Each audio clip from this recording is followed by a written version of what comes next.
Bonsoir à tous, mesdames, bonsoir, monsieur, bonsoir. Bienvenue à ce nouveau rendez-vous d'échange avec notre invité, celui qui a la parole ce soir et à la tête du SDF, le Social Democratic Front, depuis 2023. Il vient d'être investi par cette formation politique pour être candidat à la prochaine élection présidentielle, la seconde après celle de 2018. Dans sa vision, son ambition, il veut sauver le Cameroun. Notre invité Joshua aussi est déjà bien installé dans ce studio et attend naturellement répondre à vos différentes questions sur sa vision, sur son projet pour le Cameroun, et nous insistons là-dessus. Lorsque nous recevons des candidats à l'élection présidentielle, les questions doivent porter justement sur sa vision, sur différents aspects de notre société. Monsieur le Président, bonsoir et bienvenue. Bonsoir et bonsoir aux téléspectateurs qui nous regardent aujourd'hui, et puis merci pour l'invitation. Nous tenons à vous dire merci parce que malgré votre agenda très chargé et même quelques petits soucis de santé, vous avez tenu à participer à ce programme par respect pour les téléspectateurs, par respect pour les Camerounais. On vous dit grandement merci. Merci aussi. Sur votre attitude, commençons par là, les Camerounais vous trouvent très pondéré, un peu très doux pour être candidat à l'élection présidentielle. Est-ce que l'attitude compte? Écoutez, l'attitude compte, mais comme vous savez, au bout de 65 années d'un même système, plus ou moins, et pendant les 43 dernières années, ce système s'est sclérosé. Il faut avoir la capacité en politique, dans un pays comme le Cameroun aujourd'hui, de créer des ponts. Et je trouve que c'est une attitude louable, c'est une bonne attitude de pouvoir justement créer ces ponts entre les gens, plutôt que d'essayer de construire des murs. Donc malheureusement, ça se voit de part et d'autre, hein, au pouvoir comme dans l'opposition. Il y a beaucoup d'hommes et de femmes politiques qui pensent qu'il faut plutôt taper dessus, il faut monter des murs. Non, il faut créer des ponts, il faut créer des liens, il faut construire. Vous savez, ce pays ne se construira pas par un parti politique. C'est un peu le problème que nous avons aujourd'hui avec les fonctionnaires qui ont pris le pays en otage, parce que même j'ai l'impression aujourd'hui que même le RDPC est rentré dans l'opposition, parce que ceux qui contrôlent ce pays aujourd'hui, c'est clairement une clique issue de la fonction publique et pas d'un parti politique. Et cette capture de l'État, il faut le casser. Et pour casser cette capture de l'État, il faut tous les Camerounais. Et pour cela, il faut pas être pondéré, mais être unificateur, pouvoir rassembler. Est-ce que les deux vont ensemble? Vous dites qu'il faut casser, le système est quand même suffisamment vieux, il est suffisamment mis en place. Est-ce qu'il ne faut pas un peu mettre quelques coups d'épaule, quelques tacles? C'est la meilleure réponse à la haine. La meilleure réponse à cette haine ambiante qu'il y a aujourd'hui au Cameroun, c'est l'amour. Et c'est ce que je dis et je répète, vous ne pouvez pas vaincre la haine avec la haine. Ce n'est qu'avec de l'amour que vous pouvez. Et il faut du respect. Il faut pouvoir considérer tous ceux qui sont en face de vous d'abord comme des êtres humains, les respecter, les prendre pour ce qu'ils sont. Et même avec le pire des êtres humains, on peut faire des bonnes choses. Donc c'est ce qu'il faut considérer, et c'est que comme ça qu'on peut s'en sortir. Si on pense qu'on va s'en sortir, comme certains disent, il faut casser des œufs pour faire des omelettes, moi j'ai peur que quand on le fait, au fait, on ne fait qu'accentuer un problème qu'on ne veut pas résoudre. Donc à un certain moment, il faut prendre du recul, il faut pouvoir se parler. Regardez ce qui se passe dans le nord-ouest et le sud-ouest. C'est un manque de dialogue qui a créé, qui est en train de tuer des milliers de Camerounais de part et d'autre. Regardez ce qui se passe partout dans le Cameroun. Regardez les incompréhensions qui tendent souvent vers des affrontements ethniques, etc. C'est affreux. Et c'est pour cela que je pense que c'est très important, surtout avec ce virage de 2025, que ceux qui sont en politique et qui ont la capacité d'écouter, surtout d'écouter, et la capacité de créer des ponts, qu'ils aient le courage de se mettre en avant. Et c'est ce que j'essaye de faire. Est-ce que vous ne reculez pas un peu trop lorsque on est sur les réseaux sociaux? On ne vous voit pas beaucoup. on n'identifie pas vos militants et sympathisants dans cette bataille rude qui se déroule sur les réseaux sociaux. On ne vous voit pas réagir du tic au tac quand il y a une actualité, vous pondez un communiqué, vous prenez position. Est-ce que vous ne reculez pas un peu trop au risque de j'allais pas dire disparaître, mais de ne pas être très visible? Écoutez, quand vous êtes responsable, le SDF est un parti sérieux. Oui. Et j'adore cette question. Quand vous êtes responsable et vous êtes à la tête d'un parti sérieux, okay, ça fait deux choses qui se mettent ensemble, qui donnent une dynamique puissante. Et vous n'avez pas besoin de répondre au tic au tac. Okay, j'ai même eu des problèmes en interne des fois où des gens disaient « mais il faut dire ceci, il faut dire cela ». Je leur disais toujours « vous ne savez même pas ce qui s'est passé ». Okay, prenez le temps d'enquêter, de regarder ce qui s'est passé avant de prendre position. Et très souvent, j'ai eu le cas dernièrement avec des responsables de premier plan qui ont fait des communiqués sur ce qui s'est passé juste dernièrement, je crois que c'était à Méo-Centre. À Méo-Centre, où ils ont dit que des déplacés internes qui sont à Méo-Centre ont tué des gens, machin. Et j'ai dit, mais tu es où? Et le monsieur me dit... il est à Yaoundé. Je dis, mais tu as eu l'information. Bien loin de Méo. Bien loin de Méo. Je dis, tu as eu l'information comment? Je dis, je ne suis pas contre ce que tu as dit, mais j'aimerais juste me rassurer que ce que tu publies est véridique. Ah, tel m'a dit, tel m'a dit, tel m'a dit. J'ai dit, mais si ceux-là te disent aussi que te donnent une mauvaise nouvelle sur toi-même, est-ce que tu vas publier? Il me dit non. Je dis, ok. Alors, ce que je te demande de faire, parce que là, ce que tu es en train de faire, c'est qu'il y a des gens, des communautés à Méo-Centre et autour qui sont en danger pour ce que tu dis. Donc, soit tu retires ce que tu dis, ce que tu viens de dire, ou alors tu essayes de te renseigner un peu plus. Au bout de 2 heures, je reçois une information de la gendarmerie, je crois, disant que malheureusement c'était un acte isolé d'un enfant du village, que je regrette, c'est-à-dire au fait... qui a déjà été interpellé d'ailleurs. D'ailleurs. Il y a une reconstitution des faits qui a eu lieu. Exactement. Et puis j'ai appelé, entre-temps il a reconnu les faits, mais le mal est déjà fait. Il y a beaucoup d'autres personnes qui ne vont pas aller jusqu'au bout, qui dans leur tête, que le fait même. Exactement, qui dans leur tête vont se dire que voilà, tous ceux qui ne sont pas de Méo-Centre sont contre nous, ils nous tuent la nuit, etc., etc. Donc vous voyez le danger que c'est quand on rentre dans les réseaux sociaux pour se faire un nom. Vous savez, la première des choses qu'il faut se dire quand vous allez sur les réseaux sociaux, c'est qui l'a dit. Et c'est pour une raison très simple. Quel peut être son intérêt? Si Jean-Jacques Zé dit quelque chose, il porte une responsabilité. C'est-à-dire que s'il raconte une connerie, c'est sa carrière qui est en jeu. Okay? Donc quand c'est quelqu'un que personne ne connaît qui dit quelque chose et que tu le relais, c'est toi qui deviens le problème. Pas la personne qui l'a initié, parce que lui ne porte aucune responsabilité. Donc c'est très important. Et je crois qu'on est allé tellement loin avec les réseaux sociaux au Cameroun que je félicite tous ceux qui savent raison garder et qui essayent de faire le distinguo entre tout ce qui est fake, et 90% de ce qui va sur les réseaux sociaux est fake. Et donc c'est normal que si vous êtes du côté de la vérité et des choses vérifiables, que vous n'êtes pas aussi souvent, que vous ne publiez pas aussi souvent que ceux qui veulent tout dire en longueur de journée. Et puis aussi, nous sommes un parti politique sérieux, avec des gens sérieux et honnêtes. Et donc, nous ne pouvons pas entrer dans tous les débats. Nous n'allons pas commencer à en rentrer dans les débats quand je vois tout ce qui se passe avec la violence contre nos icônes, des choses comme ça. Mais ça m'écoeure. Mais si je rentre là-dedans avec la même violence, la violence ne crée que plus de violence.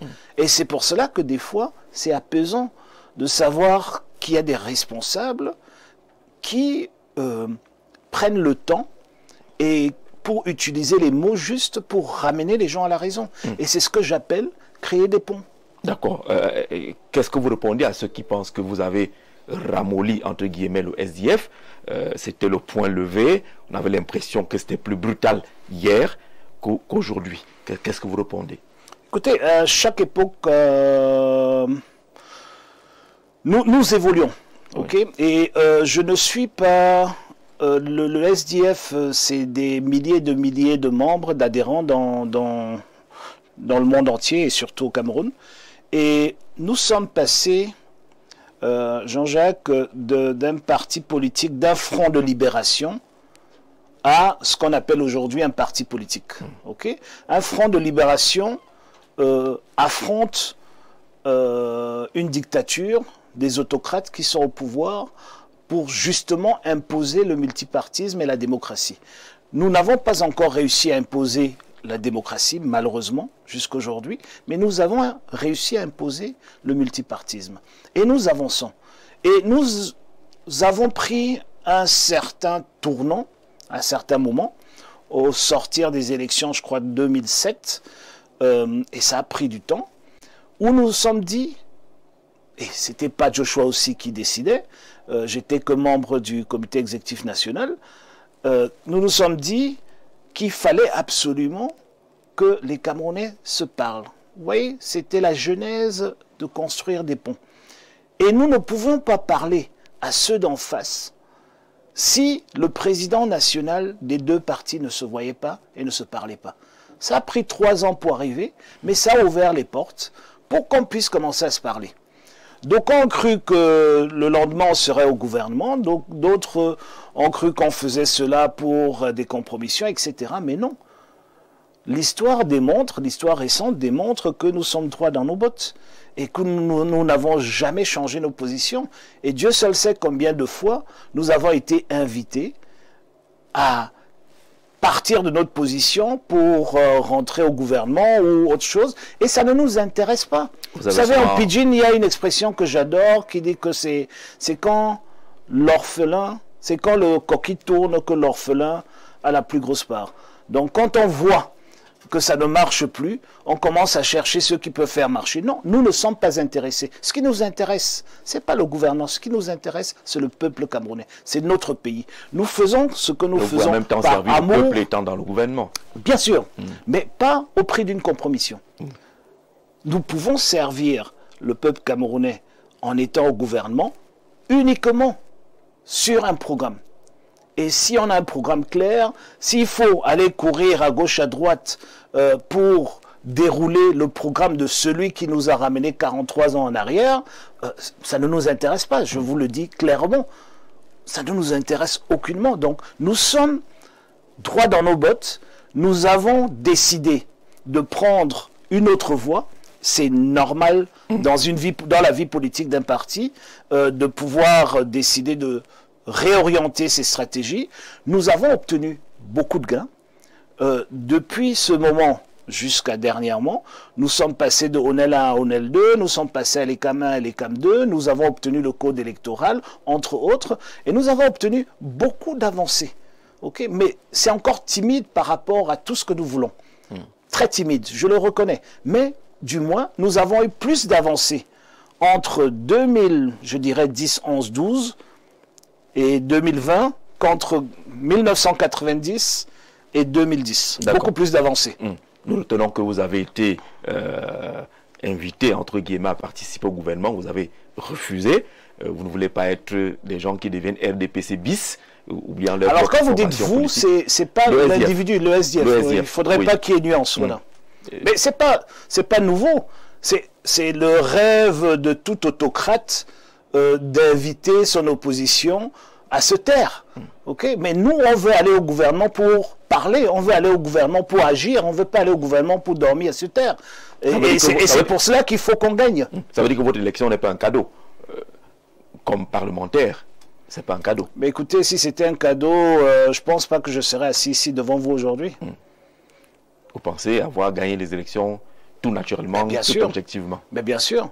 Mais bien sûr. Et on a même triché parce que nous avons gagné mieux que ce que vous avez vu. On devait avoir beaucoup plus de conseillers et malheureusement, il y a eu des trucages pas possibles. C'est d'ailleurs lors de cette élection que j'ai appris que la Chambre administrative de la Cour suprême ne corrige pas les erreurs d'arithmétique. J'ai appris ça là, j'ai été battu. Mais puisque c'était évident On fait 1 plus 1 égale 0, on dit mais ça ne peut pas être possible. Ils nous disent que mais eux ils ne peuvent pas corriger. Il fallait corriger ça plus bas. Vous dites qu'on a triché, mais comment peut-on tricher avec le code électoral que vous semblez saluer? Donc, vous savez, il faut dissocier deux choses. Oui.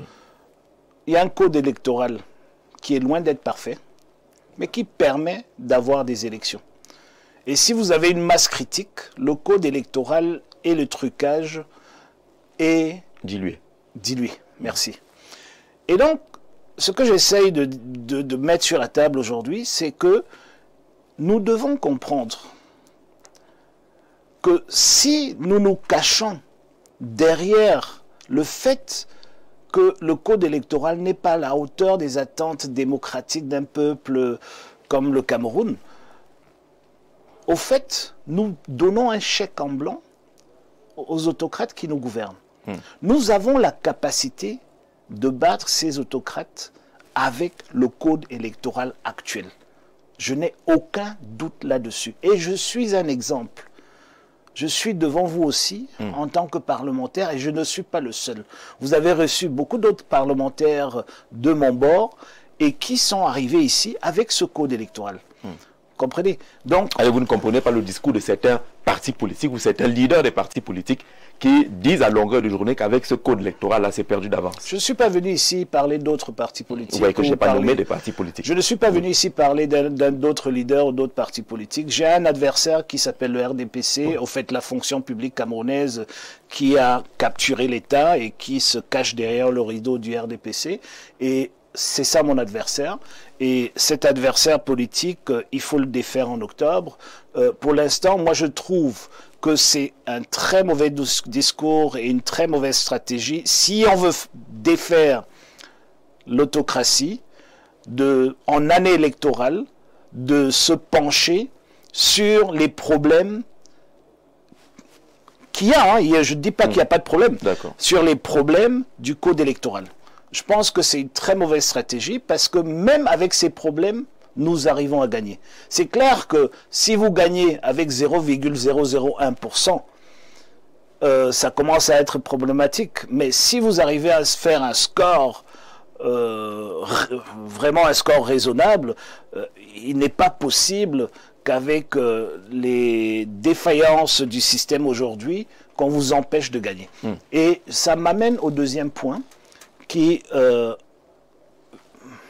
va relayer, en fait, qui est en lien avec le premier point que vous avez relevé sur le discours. En 92, nous avons gagné l'élection pendant que le MINAT organisait l'élection. Ok? Et rien ne nous disait vainqueur, mais nous l'avons gagné. C'est un fait. Ok? Tout le monde le qui est loin des résultats officiels. Écoutez, sur le plan des résultats officiels, vous n'avez pas gagné. Aujourd'hui, vous, Jean-Jacques, vous êtes peut-être relativement jeune, mais je vais vous rappeler qu'en 92, les résultats ont pris 2 mois pour sortir. Ok, ça veut tout dire. Mais ceux qui sont sortis ne vous ont pas donné la victoire. Ça veut tout dire, oui, avec 3 points. Mais ça veut tout dire. Mais ce qu'on avait oublié en 92, c'est comment prendre le pouvoir. Ok? Et vous savez, dans une élection, il faut gagner et il faut pouvoir prendre le pouvoir. C'est 2 étapes complètement différentes. Oui, elles sont complémentaires, mais elles sont différentes. Ok? Et donc, aujourd'hui, nous savons gagner les élections et nous avons appris de 92 parce que nous savons prendre le pouvoir. Ok? Et c'est très important à comprendre. Et donc, quand on est dans cette logique de gagner, de prendre le pouvoir, on a une autre attitude que ceux qui sont dans la logique absolutiste de juste gagner les élections. Okay. C'est 2 approches complètement différentes. C'est la force de l'expérience. je dirais la force de l'expérience, mais je dirais surtout que nous avons appris de nos erreurs et nous avons un devoir envers le peuple camerounais d'être du côté de la vérité. Et malheureusement, pour revenir encore à quelque chose que vous avez dit tantôt, avec les réseaux sociaux, la vérité a beaucoup de mal à éclore. Et donc, quand vous êtes du côté de la vérité, au fait, avec les algorithmes qui vous ramènent vers l'arrière, avec le fait que ce que vous dites quand c'est véridique n'est pas aussi apprécié que quand quelqu'un pond un grand mensonge, ça vous met un peu dans l'ombre. Mais c'est un prix à payer pour avancer. Parce que si nous aussi on voulait être populistes comme beaucoup d'autres, y compris le RDPC, je ne pense pas que ce pays tiendra encore debout. D'accord. Alors, vous allez à cette élection, celle de 2025 à venir, avec plus de détermination qu'en 2018. Est-ce qu'il y a une motivation supplémentaire? Quand je vois la détresse du peuple camerounais, toi y compris. Oui, ça c'est vrai, ça se voit. Quand je vois la détresse du peuple camerounais, non, c'est beaucoup plus sérieux que ça. Quand je vois le gâchis, quand je vois le niveau, je dirais même la corruption, c'est généralisé, mais le niveau des incohérences des politiques publiques. Quand je vois que le pays que j'aime tant a un problème avec son identité nationale, quand je vois que parce qu'on a un problème avec l'identité nationale, on a un problème avec l'unité nationale, il est urgent d'agir. Et je ne peux pas rester à la maison et me dire que ça va se passer comme ça. Donc il faut être au devant de l'action, il faut porter les idées, il faut pouvoir les expliquer. Et c'est pour cela que j'ai fait le tour du Cameroun pour aller écouter. Et partout où je me suis arrêté, les populations m'ont dit c'est la première fois qu'il y a une politique qui ne vient pas parler, mais écouter. Et je peux te dire, Jean-Jacques, je suis revenu de cette tournée comme un nouvel homme. Pourquoi? Parce que j'ai écouté, et j'ai écouté longuement, et j'ai compris pourquoi on a des problèmes.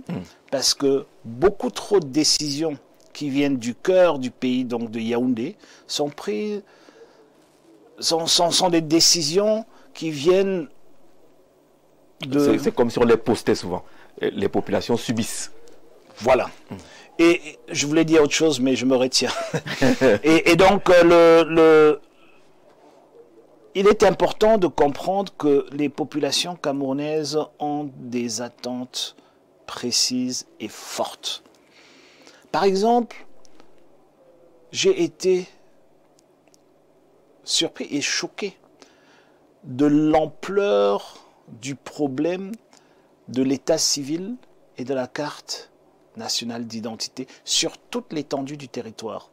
Au fait, nous nous retrouvons aujourd'hui au Cameroun avec près de 10 millions de Camerounais qui sont en prison dans leur propre pays, qui ne peuvent pas bouger, ils peuvent rien faire. Oui.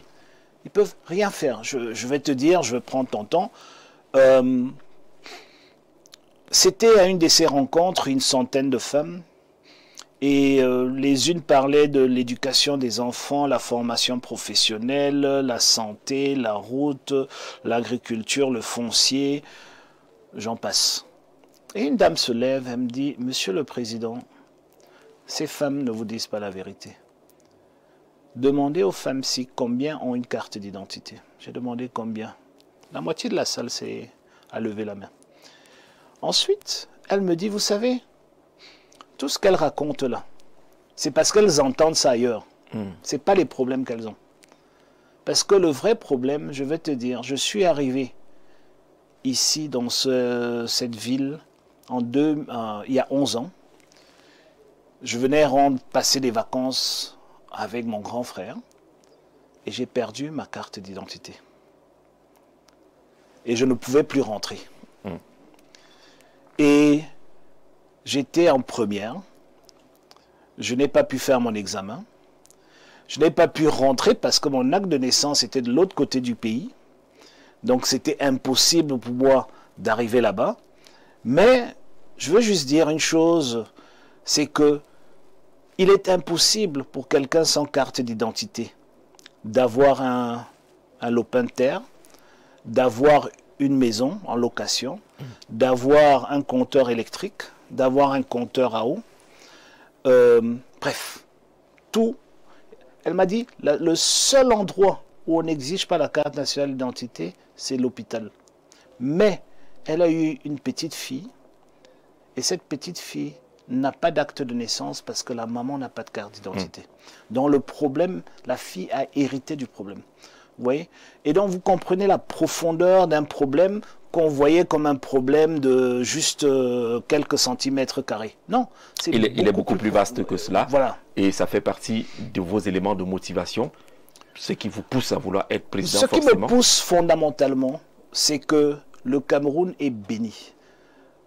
J'ai déjà voyagé dans au moins 120 ou plus pays dans le monde. Je connais l'Afrique et je connais tout le Cameroun. Il y a juste, je crois, 3 ou 4 arrondissements où je n'ai pas encore passé plus de 3 heures. Et quand vous voyez ce que vous avez et comment on en vit le Cameroun, c'est le potentiel qu'on a, c'est-à-dire le sous-sol, le climat, la nature et les hommes. Quand je dis hommes avec grand H, tout ce que nous avons là, cette capacité de pouvoir, c'est-à-dire qu'il n'y a aucun endroit en Afrique où on a ce potentiel-là.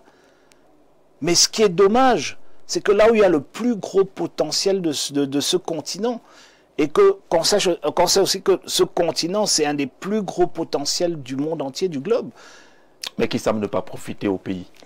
C'est ça que vous appelez le gâchis. C'est un gros gâchis. Et qu'est-ce qui nous manque? C'est le leadership.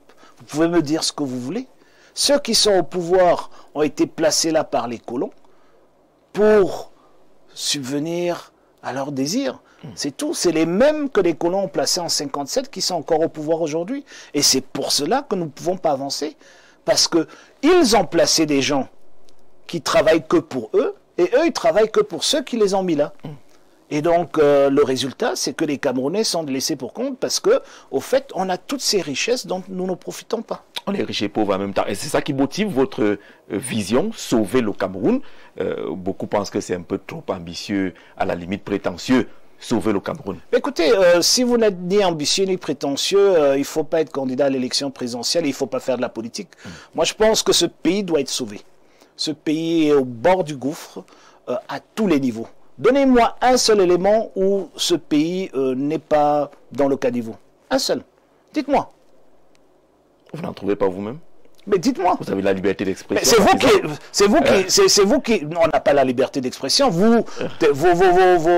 Vos amis de la presse m'ont mobilisé pour une proposition de loi pour dépénaliser les délits de presse. Je travaille avec eux. Donc vous n'avez pas la liberté d'expression. Le nombre de personnes. Vous savez, l'enfer, ce n'est pas quand on réussit, à faire en sorte que les quartiers deviennent aussi durs que les prisons. On n'a plus besoin de vous mettre en prison. Vous êtes déjà en prison.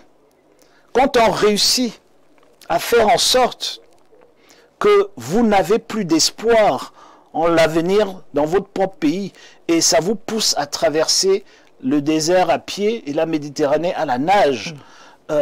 C'est un peu apocalyptique votre regard sur le Cameroun. Mais ce n'est pas apocalyptique, c'est ce qui se passe. Et donc je dis, nous sommes à un moment de l'histoire de notre pays où nous ne pouvons plus dire qu'on corrige, il faut carrément sauver. Vous savez, quand un malade est gravement malade, il faut le sauver. Et ça aussi est le sauveur du Cameroun. Ce n'est pas ce que j'ai dit. J'ai dit, nous, et toi y compris, allons sauver le Cameroun. Nous, toi y compris, allons sauver le Cameroun. Et j'aimerais juste... comment dirais-je, nous avons beaucoup... Vous n'êtes pas un messie, c'est ce que vous voulez dire. Voilà, oui. Je ne suis pas un messie, et loin de là, mais nous avons les éléments nécessaires pour apporter des réponses idoines, des réponses concrètes aux problèmes que vivent les Camerounais aujourd'hui. Et nous le pensons fondamentalement. Et donc c'est pour cela que nous proposons un projet de société, un programme pour sauver le Cameroun. Et c'est pour cela que nous le déclinons sur tous les différents niveaux sur lesquels nous l'avons décliné, en sauvant le Cameroun de ceci, sauver le Cameroun de cela, etc., etc. Donc, au fait, ce qu'il faut comprendre, c'est que vous avez commencé cette interview en disant qu'on était trop mou, ou que j'étais trop mou. Oui. Et au milieu de l'interview, vous dites que je suis trop dur. Vous voyez que quand on est mou, on peut être plus dur que ceux qui cognent sur la table. J'aime bien ce regard-là. Voilà. Alors, on franchit la première demi-heure de notre programme qui se tient à cheval entre deux événements. Le premier, c'était hier, 1er mai justement, fête du travail entre guillemets. Le second, c'est demain, 3 mai, Journée internationale liberté de la presse. Très heureux que vous travaillez avec beaucoup de journalistes sur des dossiers précis. Mais sur le travail, on a vu une grosse mobilisation au boulevard du 20 mai hier. Est-ce un signe de ce que le monde du travail se portait bien au Cameroun? Écoutez, déjà, la fête... la journée internationale du travail ou la fête du travail n'est pas faite pour faire de la publicité aux employeurs, mais plutôt c'est une fête des syndicats, des centrales syndicales et des syndicats qui ont une journée de revendication pour avancer, pour améliorer la situation du travail, c'est-à-dire aller vers un travail de plus en plus décent. Voilà pourquoi cette fête existe. C'est comme la fête, la Journée internationale de la femme, c'est pas pour défiler en cabas, c'est pas pour récolter de l'argent de ces pauvres dames, non, c'est pour pouvoir se concerter, se réunir et trouver des voies et moyens pour qu'il y ait une communauté beaucoup plus égalitaire que ce que c'est aujourd'hui. Voilà les raisons. Donc quand vous voyez déjà les entreprises, donc les patrons, défiler, parce que même si c'est les employés, souvent ce n'est même pas des employés, c'est des gens qui sont venus du quartier, défiler devant les autorités, nous ne sommes plus dans la fête du travail. Nous sommes dans quelque chose qu'on a inventé au Cameroun et que seul le Cameroun sait se donner. Et donc, ça n'a absolument rien à voir avec ce que moi j'entends par les revendications. La belle parade qu'on voit à Yaoundé ou ailleurs n'a pas de sens pour vous. Écoutez, ceux même qui ont mis sur pied la fête du travail ne font pas ça. Alors, vous imitez quelque chose et vous faites ça à votre sauce. Or, ce que vous faites, c'est plutôt célébrer les oppresseurs en utilisant les opprimés. Donc c'est quand même incroyable.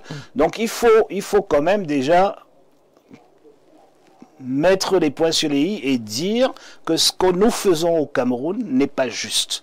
C'est un jour, normalement le 1er mai, le président de la République devrait aller à la télévision et dire, écoutez, j'ai augmenté le salaire minimum cette année de X. J'ai réduit le temps de travail, j'ai augmenté les congés parentaux, j'ai augmenté les vacances, j'ai fait tout ça. Voilà ce qu'on attend d'une fête internationale du travail. Si vous êtes président, on n'attend pas de casquettes. Mais bien sûr, oui. Mais bien sûr, mais immédiatement. Mais immédiatement, pourquoi est-ce que nous avons des entreprises très peu productives? Parce que les droits des travailleurs ne sont pas pris en compte, ne sont pas correctement pris en compte. C'est pour ça que ces entreprises peinent.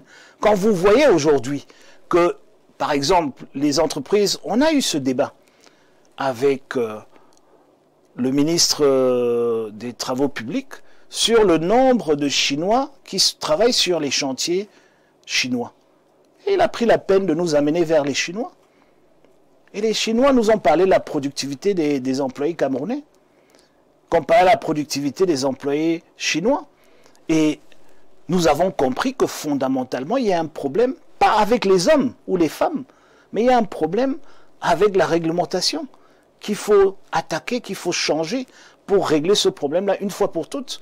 Mais on fait du surplace, on avance, et tout le monde semble se contenter du statu quo. Donc maintenant, pour revenir sur l'emploi, moi je dirais qu'il est très important de comprendre que déjà l'emploi est en pleine mutation aujourd'hui.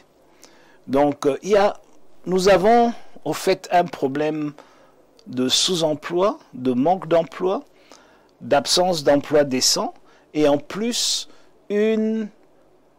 comment dirais-je, nous ne nous préparons pas pour la mutation du travail de demain. Et le travail de demain sera complètement différent. Vous savez, je prends juste un exemple. Nous avons aujourd'hui encore, dans tous nos CETIC, des jeunes et braves Camerounais qui apprennent la mécanique auto. Mais le gouvernement camerounais devrait savoir déjà aujourd'hui qu'en 2035, les véhicules thermiques, c'est-à-dire moteurs à injection avec essence ou gasoil, vont presque disparaître. Vont disparaître. Donc, si vous formez des jeunes de 12 ans aujourd'hui sur un métier qui, en 2030-35, va disparaître dans quelques années, vous voyez que vous avez un problème. Et je veux parier qu'aujourd'hui, si vous faites le tour de tous nos CETIC, il n'y a pas de filière véhicule électrique. Non. Vous comprenez? Donc, voilà les problèmes de l'emploi. Il y en a beaucoup plus que je peux citer. Mais il faut un véritable leadership. Un leadership qui comprend, qui sait orienter le pays dans la bonne direction. Et surtout, il faut pas... En fait, on est descendu tellement bas qu'aujourd'hui, le gouvernement camerounais a fait en sorte que les populations pensent qu'ils doivent vous remercier pour avoir du travail. Je ne sais pas si je m'exprime correctement. C'est-à-dire, quand vous travaillez, vous offrez vos services pour lesquels vous êtes payé. Vous comprenez? Et donc, c'est l'employeur qui doit vous remercier, et pas l'inverse. Mais en fait, on est tombé tellement bas qu'aujourd'hui, au fait, des femmes se prostituent pour de l'emploi, des hommes font des choses pas possibles pour avoir un petit boulot, etc. Tout simplement parce que ce gouvernement a mis dans la tête des gens qu'en vous donnant un emploi, on vous fait une faveur. Et ça va même plus loin. C'est-à-dire que les gens sont même prêts à corrompre et mettre beaucoup d'argent sur la table pour pouvoir avoir un emploi. Et ça démontre la détresse dans laquelle nous sommes. Et donc, pour ça, non seulement il faut changer l'environnement réglementaire, mais il faut aussi donner les moyens pour pouvoir, se donner les moyens pour pouvoir attaquer les emplois de demain, mais il faut surtout revenir sur l'essentiel. Le Cameroun est un pays essentiellement agricole. Essentiellement. On l'a toujours été. Il ne faut pas qu'on prétende autre chose. Il faut qu'on développe cette agriculture. Il faut qu'on s'industrialise. Et surtout, il faut qu'on s'arrime sur le numérique. Alors, on va aller de manière concrète. La vision, elle est magnifique. D'ailleurs, on reçoit des messages des Camerounais qui apprécient cette mission, cette vision, mais qui demandent de façon concrète. Vous êtes élu au mois d'octobre prochain. Qu'est-ce que vous faites? L'Institut national de la statistique indique que le chômage est encore très poussé. On est à plus de 60-70%. Malheureusement, oui. Est-ce qu'il y a des solutions pratiques, concrètes que vous avez? Écoutez, ça dépend dans quel secteur, parce que les secteurs ne se ressemblent pas, mais il y a 1001 choses à faire. La première des choses, c'est que, vous savez, on a beaucoup de problèmes aujourd'hui avec notre planification économique. Par exemple, l'option choisie par le gouvernement RDPC, c'est un développement économique équilibré. Aucun pays au monde ne fait ça. C'est une folie. C'est une folie. C'est-à-dire? C'est-à-dire qu'au fait, aujourd'hui, on devrait pouvoir développer, tuer de l'Est, on devrait pouvoir développer... On devait pouvoir mettre des milliards pour développer la filière bois à l'Est, sans avoir peur que ceux de l'Ouest ou du Nord ou du Sud s'en plaignent. Parce qu'aujourd'hui, si nous faisons autant de barrages, parce que c'est parce qu'on a politisé. Mais bien sûr, mais c'est un des problèmes. Les programmes de développement. C'est un des problèmes du retard énergétique du pays. Parce que les gens se sont plaints qu'on va mettre tous les barrages dans une seule région. Mais si la Sanaga traverse que cette région, on va faire comment? Il faut bien aller vers là. Et cette énergie, elle est utilisée par tout le pays.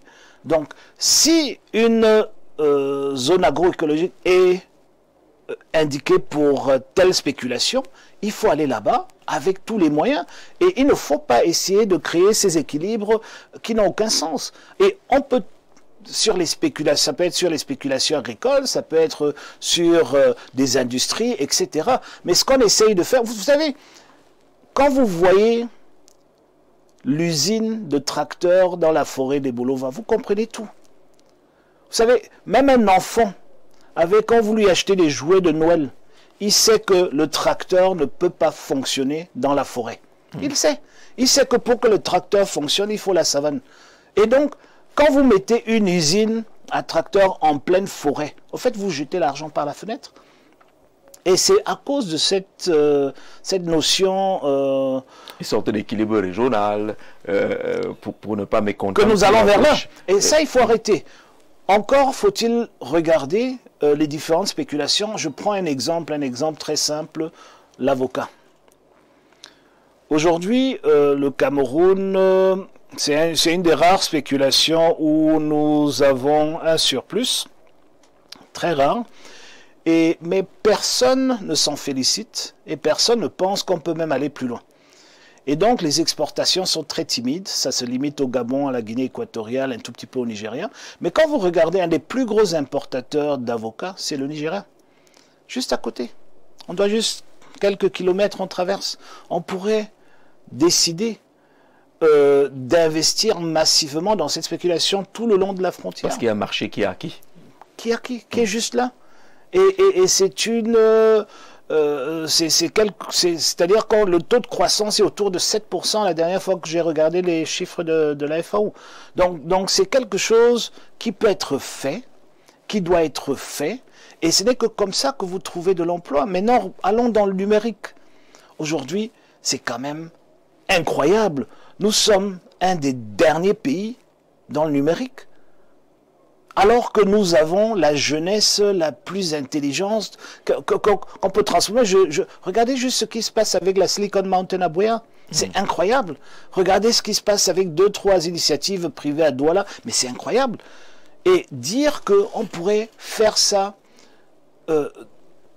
sur toute l'étendue du territoire, si on veut, ou alors massivement.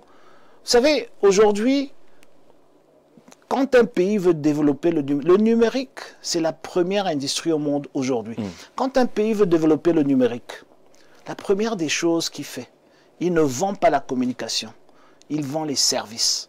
Quand vous bloquez la communication, vous tuez toute l'industrie.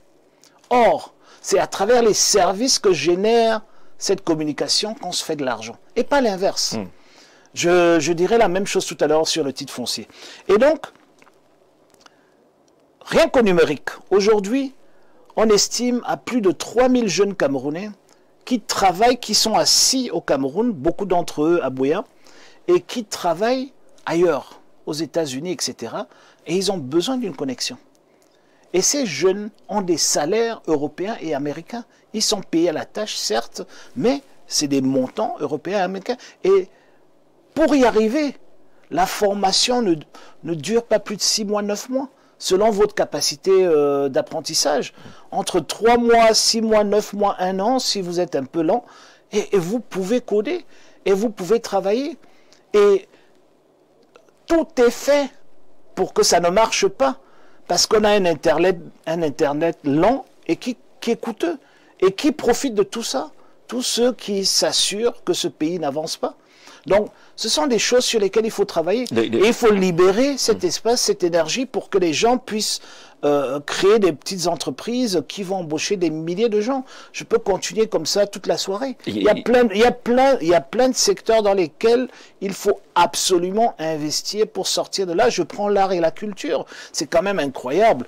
Moi, j'ai grandi. Le Cameroun était connu dans le monde entier pour sa culture. Aujourd'hui, c'est devenu une culture de niche. Alors qu'on a un gouvernement qui a profité que de ça. Ok? Mais il faut inverser les choses. Quand au Nigeria, Olusegun Obasanjo a décidé d'investir dans l'art et la culture, on a vu ce que ça a donné. Alors qu'est-ce que vous mettez concrètement dans cet aspect de culture qui n'est pas beaucoup évoqué par des leaders politiques et sur les canaux d'élection présidentielle? Déjà, la première des choses... Qu'est-ce que vous mettez à l'intérieur? Déjà, la première des choses immédiates, c'est le statut de l'artiste. Oui. Ok? Aujourd'hui, 100% des artistes sont des chômeurs. En mettant un statut des artistes en place, ils deviennent automatiquement... ils ont automatiquement un statut, donc ils peuvent aller à la CNPS, ils peuvent faire 1001 choses. Mais ce qui est important, ou encore plus important, c'est de les organiser de telle façon qu'ils puissent vivre dignement. Et pour ça, il faut investir. Vous savez, il ne faut pas qu'investir dans le pétrole parce qu'on a besoin de ça. On a besoin de tout ça. Et il faut mettre de l'argent. Il ne faut pas... Alors, aucune salle de cinéma actuellement au Cameroun. C'est de tout ça qu'il s'agit. Moi, je veux même... Il n'y a pas d'opéra ou de formation professionnelle. Il n'y a même pas de cours de musique dans les lycées publics. Il n'y a pas de conservatoire de musique. Il n'y a rien. Aujourd'hui, Jean-Jacques, Si on continue avec le régime qui nous gouverne, dans 10 ans, je peux te dire que, à défaut de conservatoire, les chansons que tu connaissais dans ton village et tout ce qu'on a eu, et même les instruments de musique traditionnels vont disparaître. Parce qu'il n'y aura plus personne pour les jouer ou pour le faire. Et donc, c'est très important de travailler là-dessus et d'investir. Ce n'est pas un choix, c'est une obligation. Et il faut le faire. Et c'est des milliers d'emplois. Je prends un autre exemple, le tourisme. Jean-Jacques. Le tourisme considéré comme l'industrie qui emploie le plus dans le monde. Et c'est la première industrie mondiale juste après le numérique. Parce que le numérique a dépassé le tourisme il y a une dizaine d'années. Okay? Les pays tout entiers comme les Émirats arabes unis ont été bâtis sur le tourisme. Okay? L'Afrique du Sud est ce qu'elle est aujourd'hui, pas parce qu'elle a les diamants et du tungstène et de l'or, mais à cause de son tourisme, etc. Je peux te citer autant de pays que tu veux. Mais les gens oublient que même la force de Paris, c'est le tourisme. C'est pas autre chose. C'est le tourisme qui fait vivre Paris. Et pour le Cameroun, vous savez, retrouver la notion du gâchis. Avec tout ce qu'on a comme richesse touristique, on a l'impression... Vous savez, vous mettez en place une véritable politique de tourisme au Cameroun, Jean-Jacques. Vous pouvez, et on l'a calculé, vous pouvez avoir 1,8 million d'emplois directs et indirects. Okay? Rien qu'en mettant la bonne politique en place. Okay? Vous ne pouvez pas dépenser les incohérences des politiques publiques, Jean-Jacques. Vous ne pouvez pas dépenser des milliards de francs pour un ministère du tourisme et tout ce que le gouvernement fait dans les investissements touristiques. Et en même temps, vous bloquez les gens pour arriver au Cameroun. C'est-à-dire qu'ils sont coincés avec un visa, ils sont coincés avec la fièvre jaune, ils sont coincés avec 15 000 choses pour venir. Vous ne pouvez pas. Ça ne se fait pas. Si vous voulez attirer les gens, mais ouvrez des portes. Et que les gens viennent et qu'ils disent... quand même que le Cameroun est une destination touristique. Nous écoutez, on a arrangé les chiffres pour qu'ils le disent, pour des raisons que je ne vais pas mettre sur la table ici. Mais nous savons, vous et moi, que 99,9% des personnes qui traversent la frontière à l'est à Kenzu, à Garigombo, à Garouaboulaye, etc. ne sont pas des touristes. Nous le savons très bien. C'est eux qui sont comptabilisés. Nous savons aussi que quand nous entrons dans un avion qui vient de l'étranger pour le Cameroun, il y a beaucoup plus de gens qui étaient partis qui reviennent plutôt que des gens qui viennent visiter le Cameroun. Non, c'est triste parce que je veux prendre un exemple dans le tourisme et dans l'écotourisme que je connais bien. Aujourd'hui, la valeur au Rwanda et en Ouganda, la valeur d'un gorille sur la durée de sa vie, c'est-à-dire ce que le gorille rapporte au pays, est de 34,8 millions de dollars. Ils en ont à peu près 300-400 qui sont habitués, c'est-à-dire que les humains peuvent aller voir, et le stock total, c'est 1000. Les braconniers légers ici. Nous, on en a 15 000. Oui. Nous, on en a 15 000, mais on n'arrive pas à les exploiter. Okay? Et on ne se rend pas compte que dans la forêt où on a les gorilles ont une valeur 100 000 fois plus importante que le bois qu'on va aller couper dans cette forêt pour aller vendre. On ne se rend pas compte. On ne se rend pas compte qu'à chaque fois qu'on participe à un festin où il y a un gorille dans une marmite, au fait, on est en train de jeter 35 millions de dollars par la fenêtre, ou encore mieux, dans le WC. Et c'est tout ça qu'il faut. Il faut déjà comprendre et il faut mettre des politiques publiques en place qui peuvent être cohérentes et qui peuvent faire en sorte que tous ces secteurs-là deviennent à nouveau des secteurs de croissance et produisent les emplois qu'on veut. Vous savez, je vous ai dit tantôt 1,8 million dans le tourisme, mais je peux continuer comme ça. Quand vous commencez des grands chantiers, comme par exemple refaire tout le chemin de fer, qu'il faudrait tôt ou tard refaire, parce que sans chemin de fer, un pays n'existe pas. Aujourd'hui, nous avons un écartement de moins d'1 mètre. Il n'y a plus personne, à part dans les plantations coloniales, plus personne ne circule là-dessus.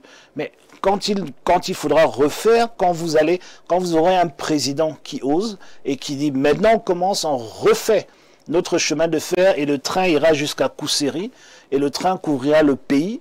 Mais vous avez des milliers et des milliers d'emplois. Rien que sur cette construction, vous n'avez pas besoin de finir le chantier demain matin. Et ce projet occupe une place de choix dans votre vision qu'on a parcourue. Cette ligne de chemin de fer qui partirait de Kumba en passant par Douala et autres jusqu'à Koussiri. Non. C'est une façon de voir les choses. Un chemin de fer, c'est un réseau. Oui. Donc ça ne part pas de A pour B, c'est un réseau. Donc c'est une ligne, c'est un réseau. Donc aujourd'hui, le chemin de fer à Kumba existe déjà. Il faut réhabiliter certains plans. Il existe à Kongsamba, etc. Mais il faut surtout l'écartement. Il faut l'utiliser aujourd'hui quand vous regardez une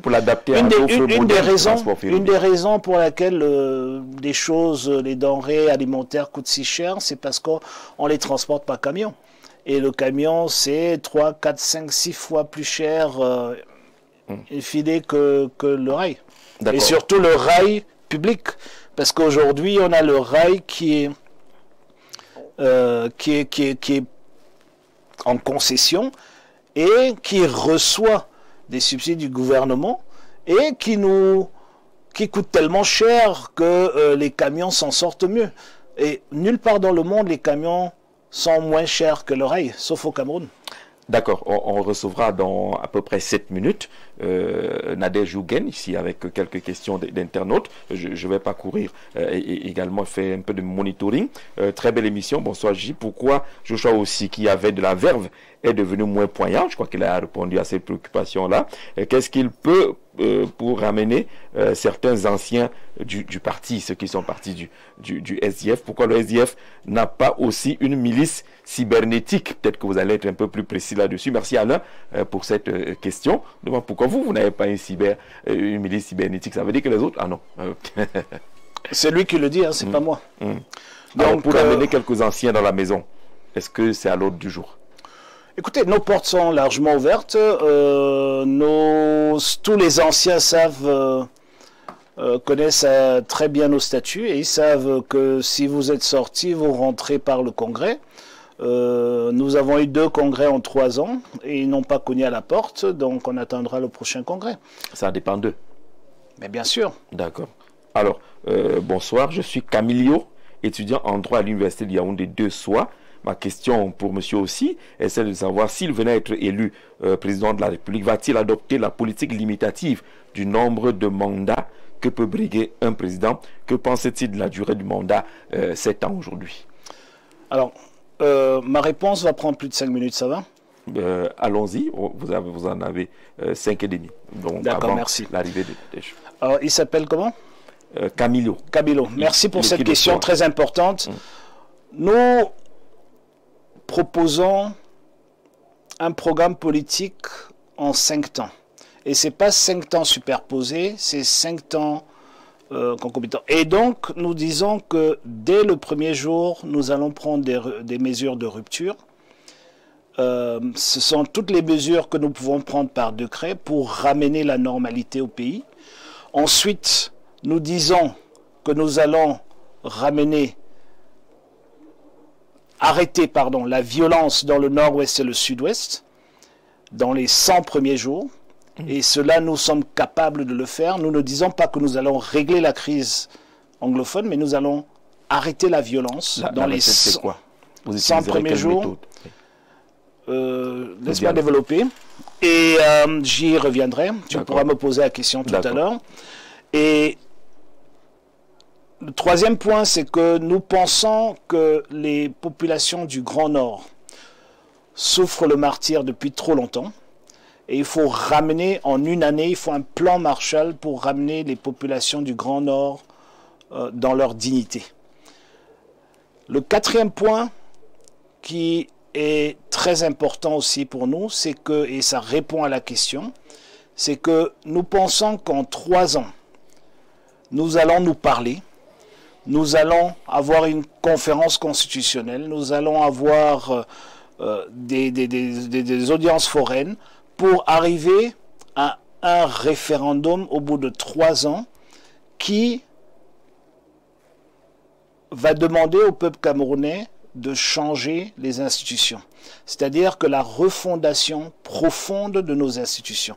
Et dans cette refondation, il est clair 2 choses. C'est pour ça que je voulais répondre en 5 minutes que les mandats seront limités, et pas que limités au niveau de la présidence, mais tous les mandats seront limités à des degrés divers, mais surtout, ce qu'il faut comprendre, c'est qu'en refondant les institutions, nous, ce qu'on veut, c'est un système fédéral, et je reviens tout de suite là-dessus, et dans ce système fédéral qui impose un système semi-présidentialiste, le président n'a plus les pouvoirs qu'il a aujourd'hui. Aujourd'hui, il a 99,9% des pouvoirs.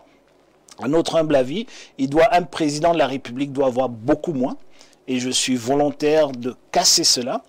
Et une fois qu'on aura ce nouveau système en place, ou cette nouvelle constitution, la personne la plus importante pour le bien-être des Camerounaises et des Camerounais sera son gouvernement local, c'est-à-dire sa mairie, sa commune. Et ensuite, nous disons que nous avons besoin des 4 années qui restent dans le mandat pour implémenter les changements de ce référendum, imposés par ce référendum, donc implémenter cette nouvelle constitution. Voilà ce que nous proposons. Et ensuite, nous avons le mandat pour pouvoir mener à bien la transformation socio-économique du Cameroun. Alors, je vais revenir sur des éléments. Le premier élément, c'est celui du fédéralisme, parce que ça répond aussi un peu à ta question. Beaucoup trop de gens, au fait, prennent des raccourcis pour expliquer ce que c'est le fédéralisme. Mais au fait, le fédéralisme, c'est ce qui rend plus fort. C'est ce qui nous unit encore de façon plus forte. Un pays avec autant de diversité que le Cameroun a besoin d'un système qui respecte cette diversité-là. Et donc, le fédéralisme, ce n'est pas la géographie. Le nombre de régions, provinces, États, tout cela n'est pas le cœur du débat. Le cœur du débat, c'est la péréquation fédérale. C'est-à-dire que qui reçoit quel argent et qui paye quel argent. Voilà ce qui compte. Parce que tous les débats que nous avons aujourd'hui, nous parlons de tribus, de communautés et de géographie, mais au fait, ce qui compte, c'est l'argent. Et donc, c'est pour ça que nous disons qu'il faut regarder les problèmes là où ils sont. Un système fédéral tel que proposé par le SDF est pratiqué dans beaucoup de pays qui réussissent. C'est un système à 3 tiers et qui a comme cœur d'organisation, de fonctionnement, un système de subsidiarité. C'est-à-dire que tout l'argent du Cameroun, il faut s'imaginer que tout l'argent du Cameroun va aux 360 communes. Et le principe de subsidiarité impose que seul ce que les communes ne peuvent pas faire sont faites par les régions, comme aujourd'hui, et seul ce que les régions ne peuvent pas faire sont faites par Yaoundé. Si je prends un exemple, l'éducation, tu m'en as parlé tout à l'heure, il n'y a aucune raison aujourd'hui pour que le ministre de l'Éducation de base soit celui qui nomme les enseignantes dans la maternelle de ton village. Ok? Donc, les maternelles, les écoles primaires, les collèges, les lycées peuvent être gérés par les mairies. Et bien mieux que si c'est géré ailleurs. Les maires sont là, les communes sont là. Il faut leur donner les compétences et les moyens pour le faire. D'accord. Ok? Dans l'éducation, maintenant, nous voyons mal comment l'État du Cameroun peut avoir 360 universités. Et donc, on peut, dans cette péréquation, dire que tout ce qui est enseignement supérieur est des compétences des régions, comme on les a aujourd'hui. Mais on voit très mal 10 différents baccalauréats au Cameroun. Et donc, on peut dire que tout ce qui est du curriculum, l'inspection pédagogique, l'inspection des examens, etc., et les offices des examens, est national et à Yaoundé. C'est juste pour expliquer comment ça fonctionne. Ok? Et c'est ce que les anglophones réclament depuis toujours. D'accord. Ok?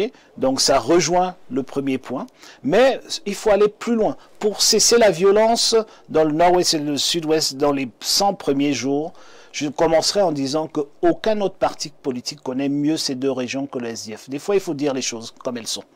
Nous savons d'où viennent ces violences, qui sont derrière ces violences, nous savons pourquoi elles existent, et c'est pour cela que nous pouvons les tacler. Et il y a des choses qu'il faut faire, que ce gouvernement n'a pas le courage de faire, mais que nous allons faire. Par exemple, vous ne pouvez pas ne pas parler avec ceux qui sont derrière la violence. Ça ne veut pas dire qu'il faut avoir des compromissions, etc. Mais il faut ouvrir. Encore une fois, je reviens sur les ponts au lieu des murs. Aujourd'hui, nous avons des murs de part et d'autre et nous proposons des ponts. Ensuite, forcément, la question va revenir tout à l'heure avec les questions des internautes. On prend très rapidement une transition, le temps d'installer Nadège Yougen pour les questions des internautes.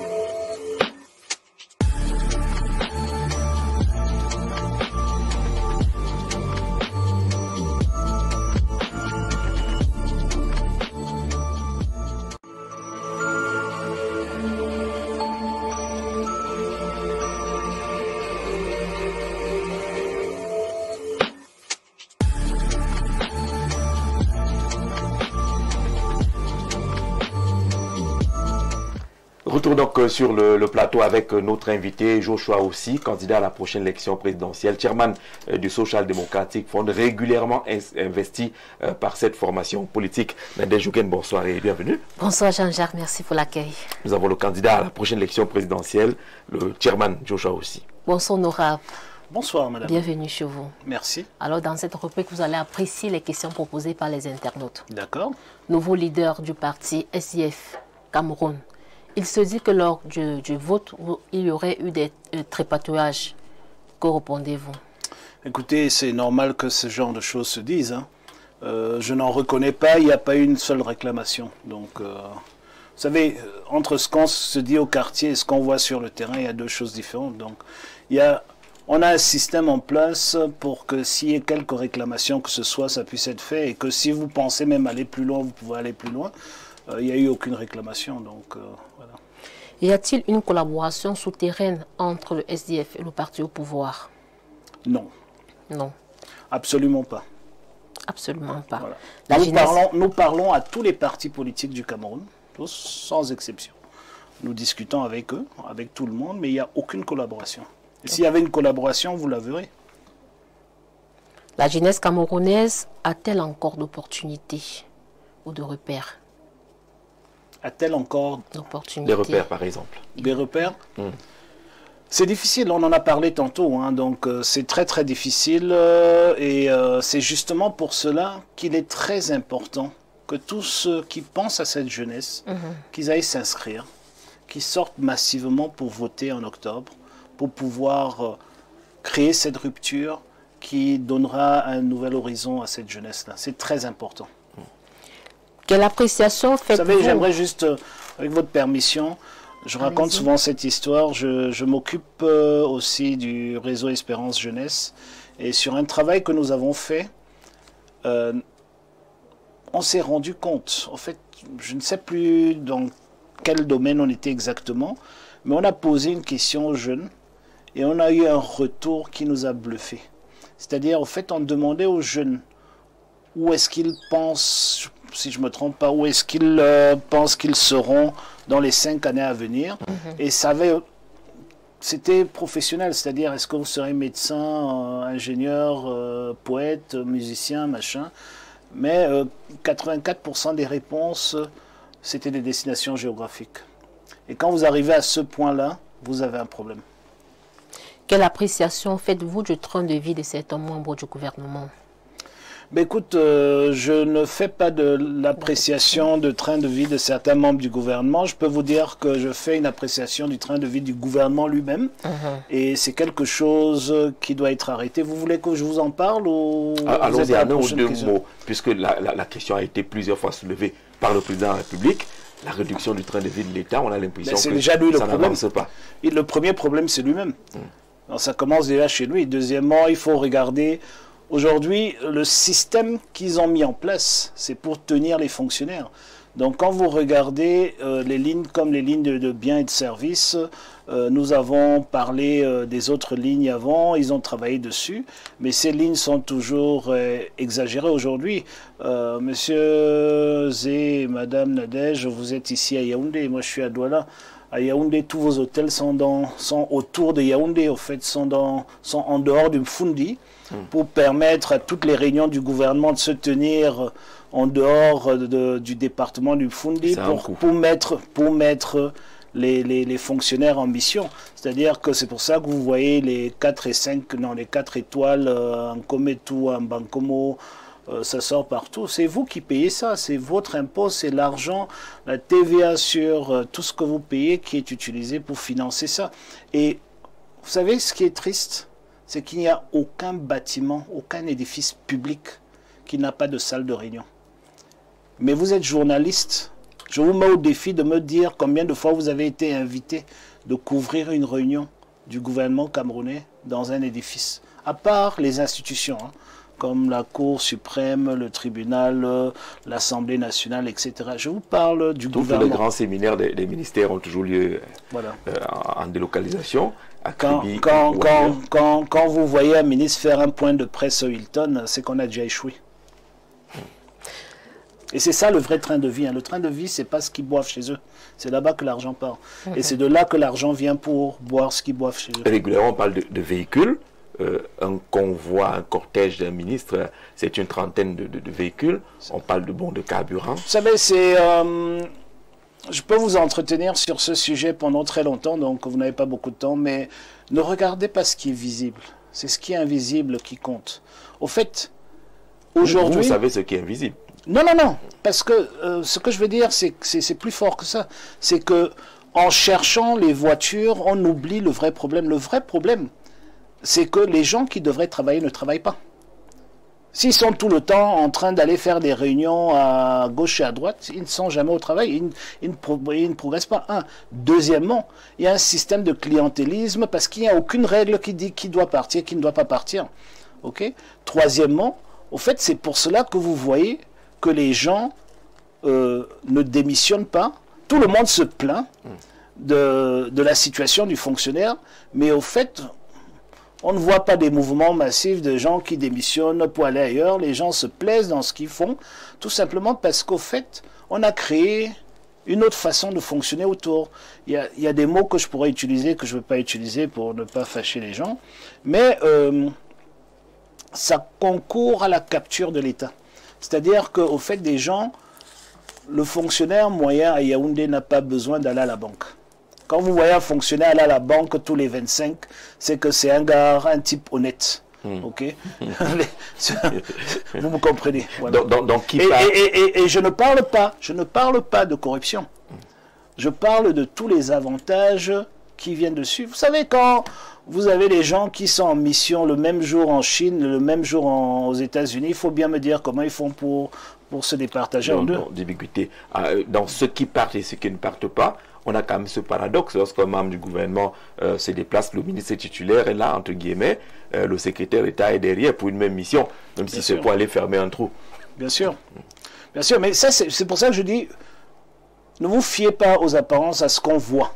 Ce qu'on ne voit pas est beaucoup plus profond. Et il y a quelques années en arrière, ça coûtait à l'État 982 milliards. Voilà.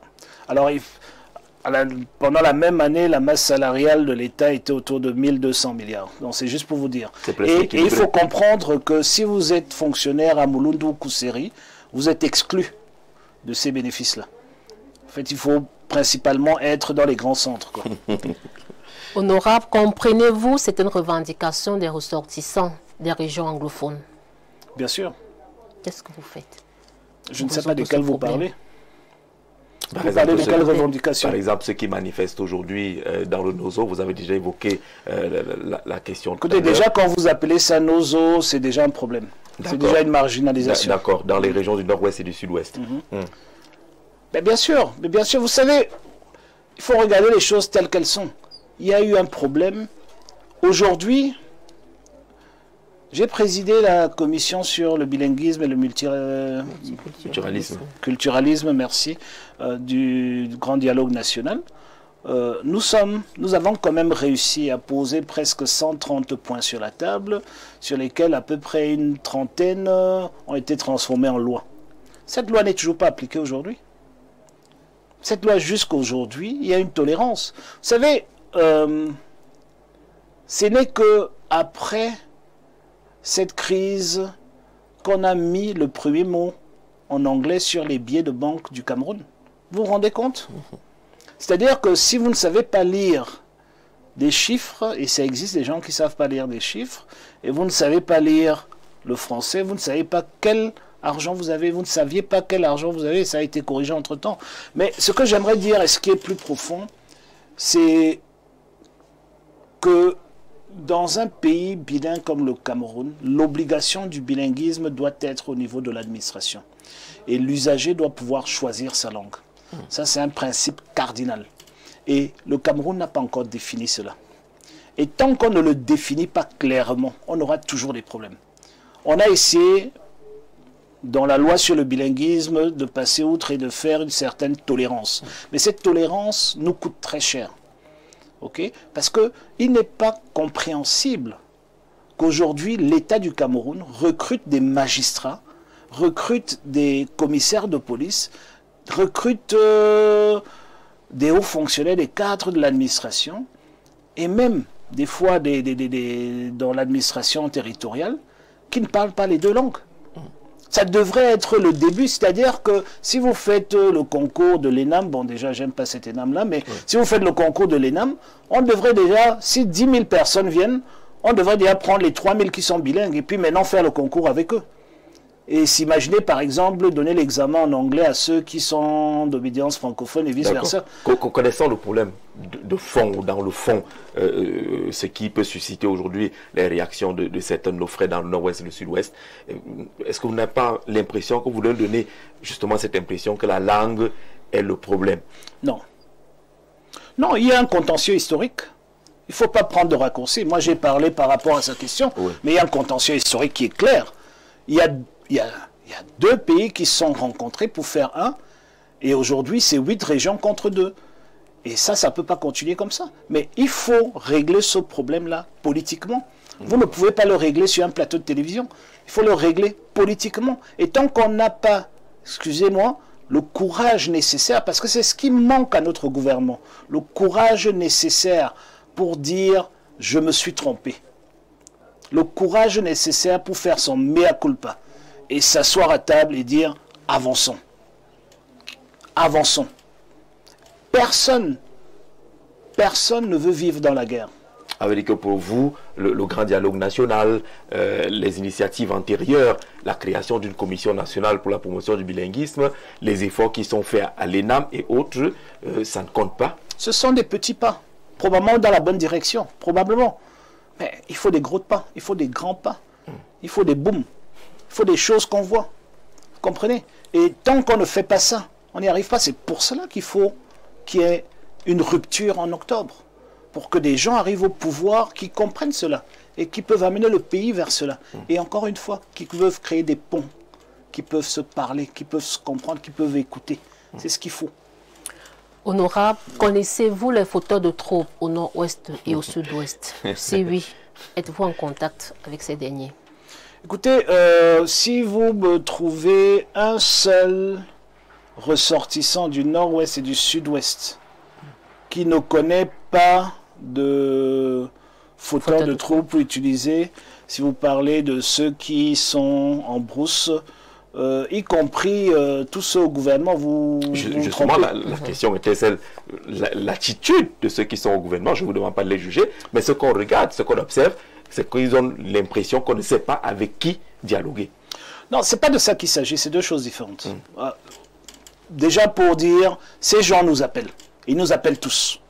Je n'ai jamais donné mon numéro à quelqu'un, il vous appelle, il y a sur 10 qui vous appellent, il y a peut-être 2 qui sont authentiques et 8 qui sont en prison quelque part, qui essayent d'extorquer de l'argent. Okay? Pourquoi est-ce qu'on vous appelle? C'est parce que on veut vous convaincre de ce qu'ils font, voilà.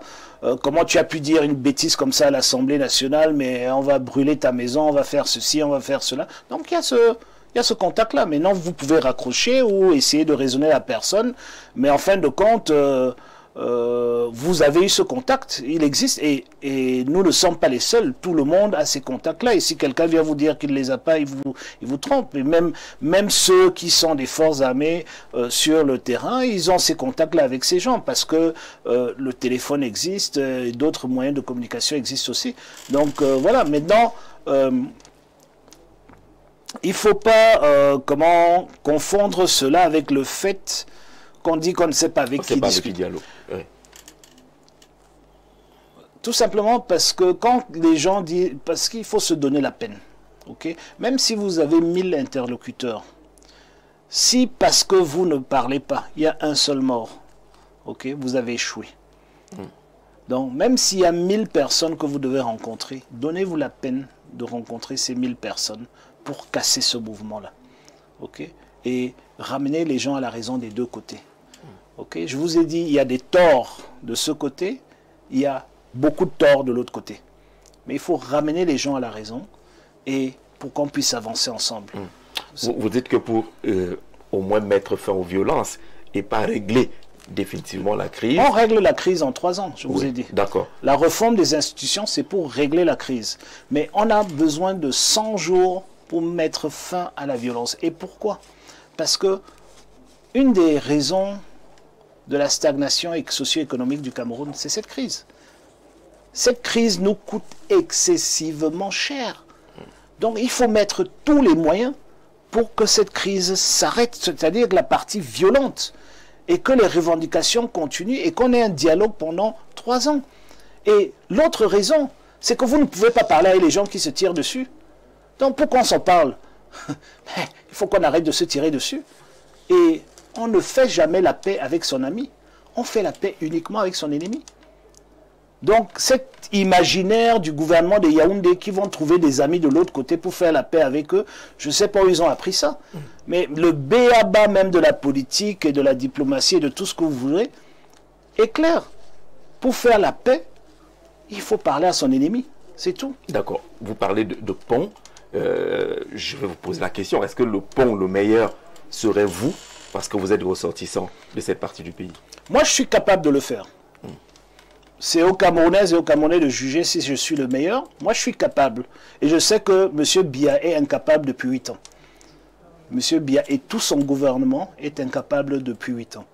Moi, je suis capable de le faire. Maintenant, je ne prétends pas être le meilleur. Il y a certainement des gens qui peuvent le faire mieux que moi. Et d'ailleurs, je me réjouis à chaque fois que je trouve quelqu'un qui pense comme moi, parce que je le mets tout de suite dans mon équipe pour qu'on avance. Allez. Honorable, comment comptez-vous mettre un terme à la crise au nord-ouest et au sud-ouest? Je crois qu'on va avancer parce qu'il nous a déjà donné presque bon échéancier. Elle ne m'écoutait pas. Elle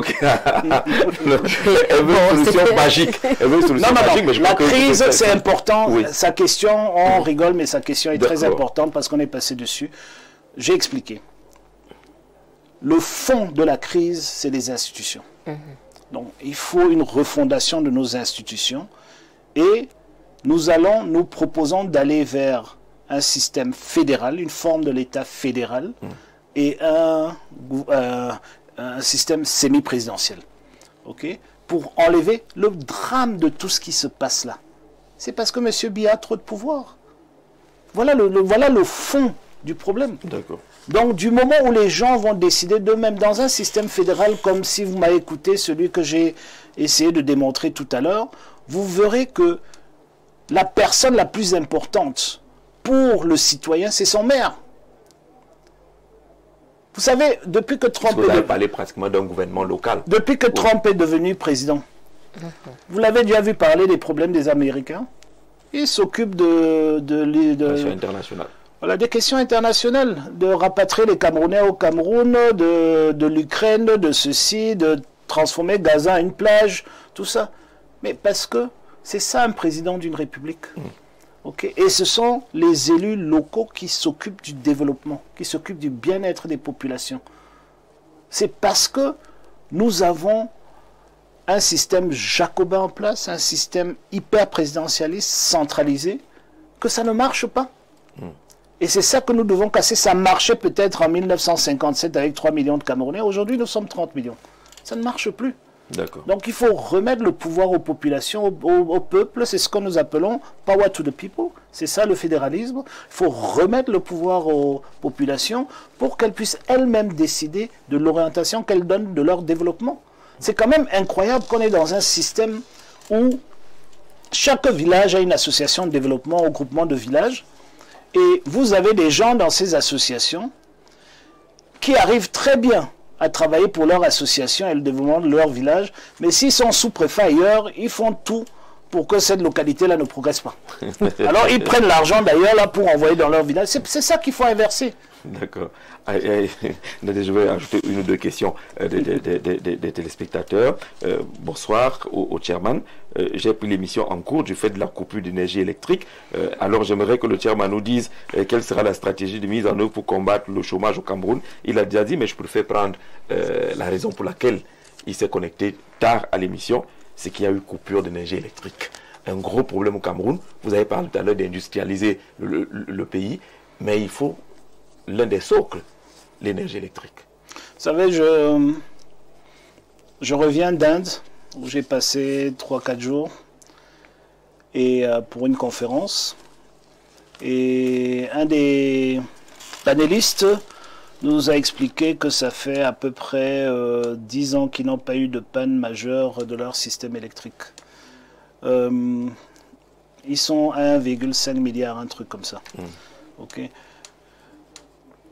Ce n'est pas de la médiocrité, c'est vraiment de l'amateurisme, la façon dont ce pays est géré aujourd'hui. L'amateurisme. C'est de l'amateurisme. Qu'on est le deuxième potentiel hydroélectrique. Jean-Jacques, quand vous avez un problème énergétique dans un pays, c'est très souvent parce que les populations ne peuvent pas se permettre de payer l'électricité. Nous avons l'électricité, une des énergies les plus chères au monde, et les populations sont demanderait, c'est-à-dire qu'on veut de l'électricité. Ce monsieur voulait avoir de l'énergie. Ils veulent. Il n'y a pas un problème de paiement même. Il n'y en a pas. Mais vous pouvez m'expliquer ce marché où la demande est telle et l'offre est... Il faut juste prendre l'offre de la rivière pour l'amener au domicile des gens et on n'arrive pas. Vous pouvez m'expliquer ça? Mais c'est trop simple. Hein. Prendre l'eau de la rivière et amener chez les gens.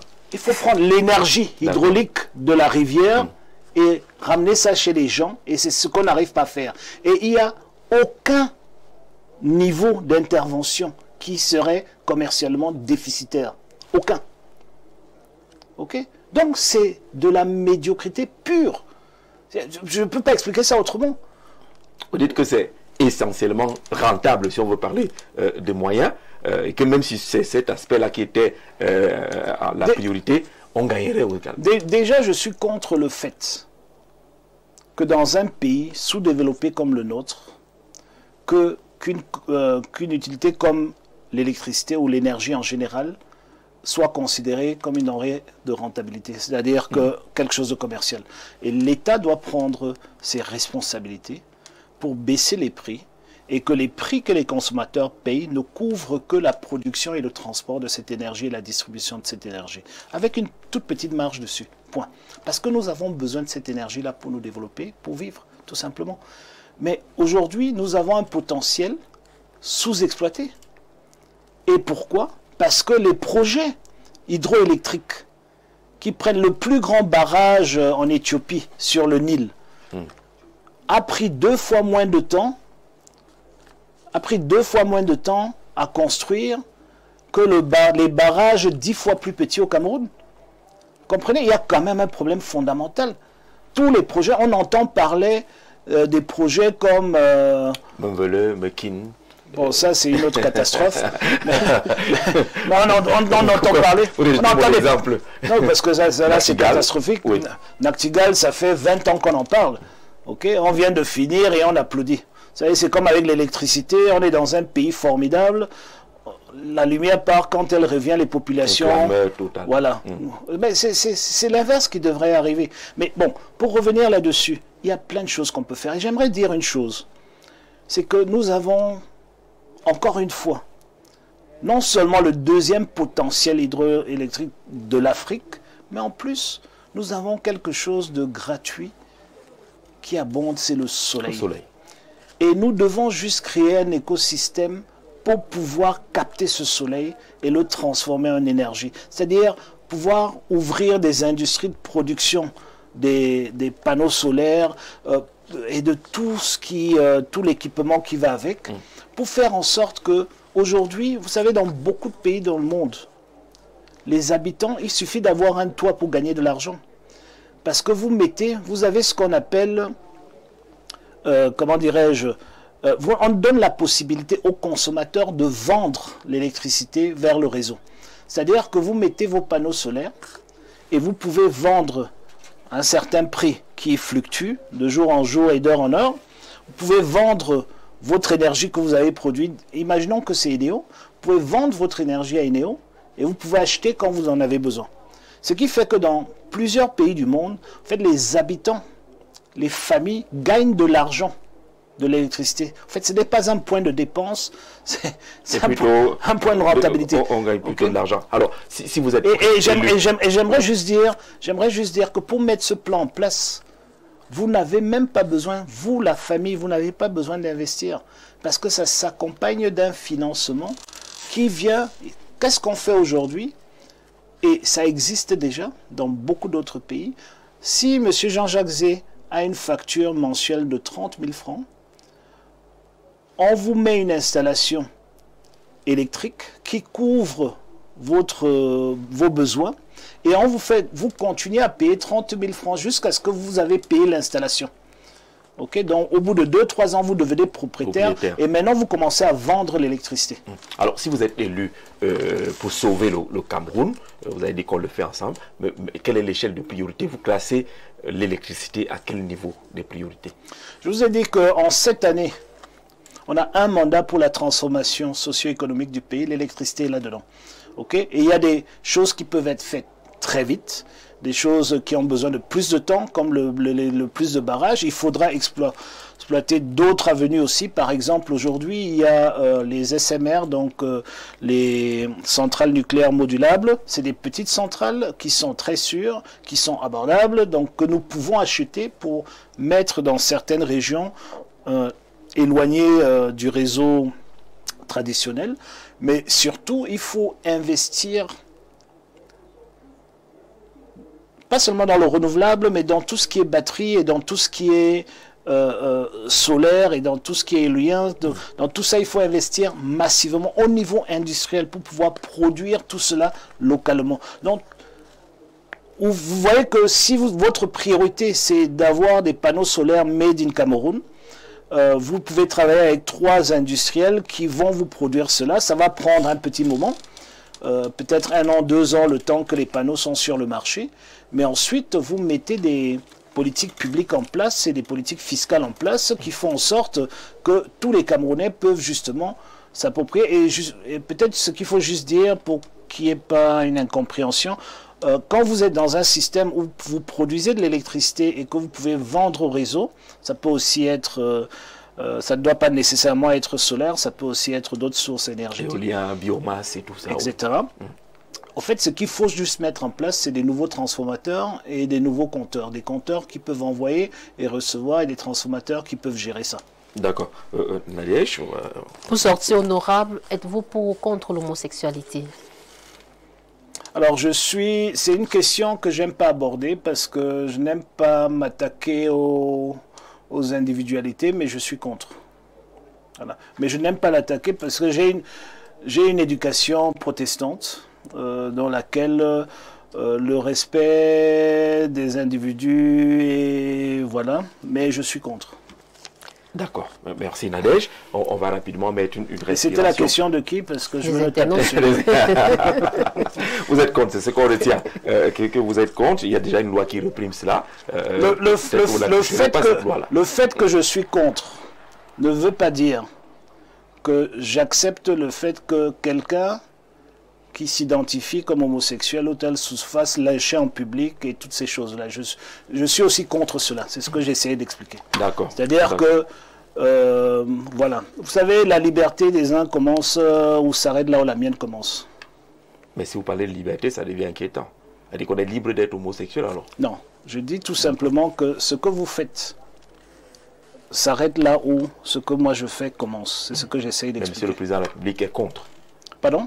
Si vous êtes président de la République, vous êtes contre l'homosexualité. Oui. D'accord, on prend rapidement une respiration et puis on va parcourir quelques questions dans le temps additionnel.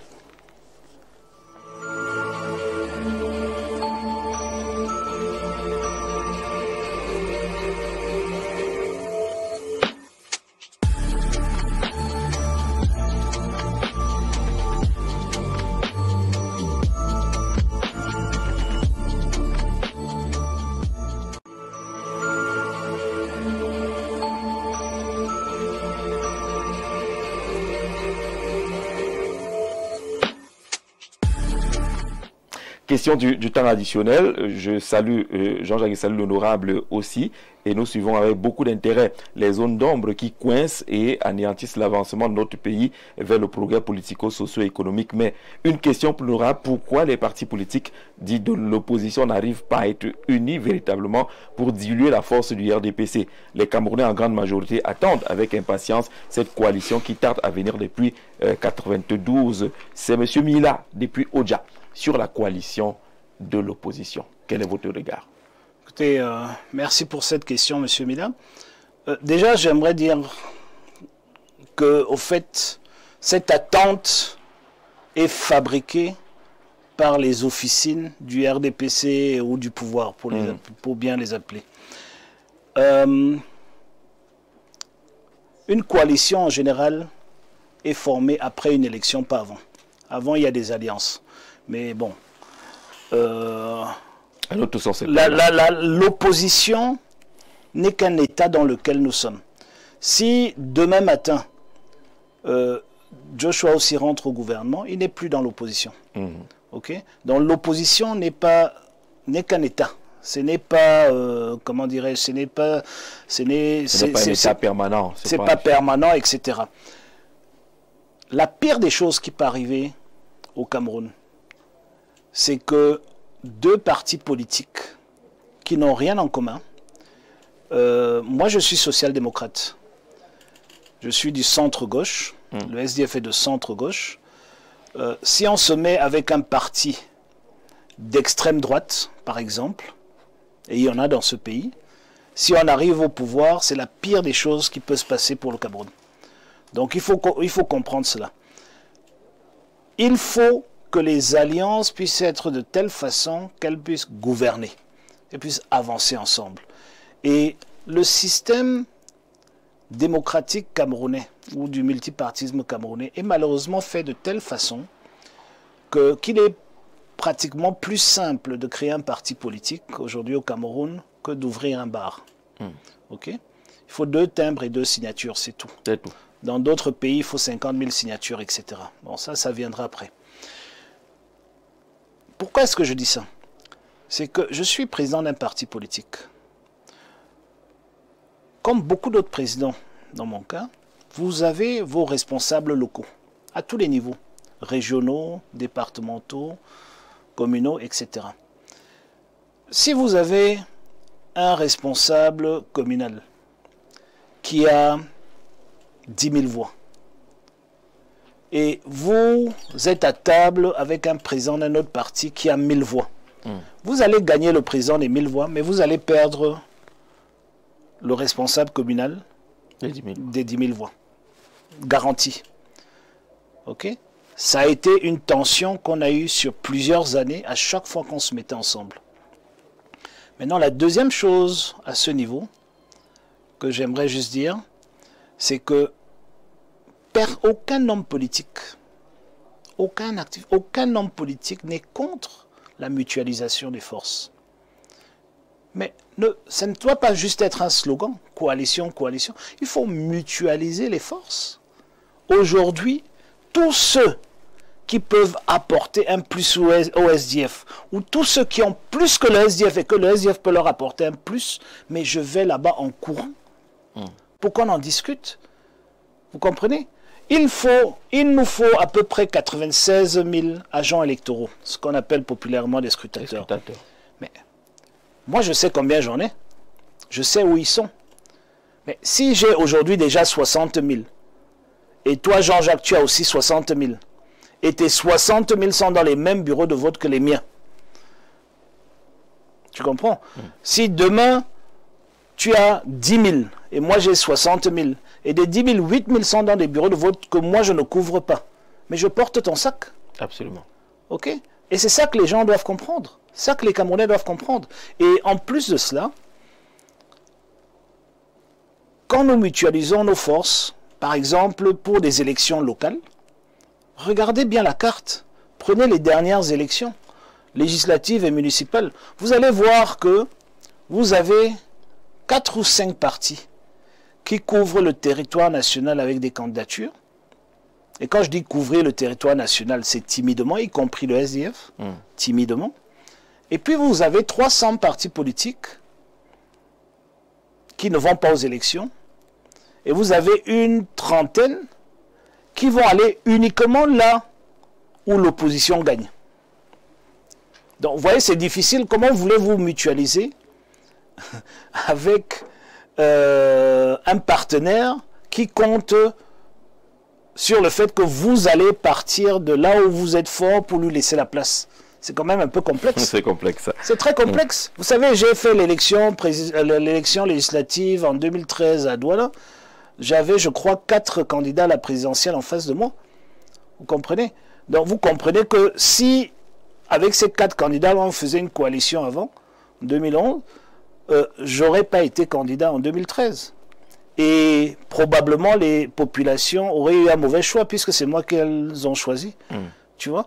Donc c'est des questions complexes qui ne passent pas. Le fondement de cela, c'est que ça se gère par un bon code électoral. Un bon code électoral pour une position aussi puissante que celle de président de la République se fait à 2 tours.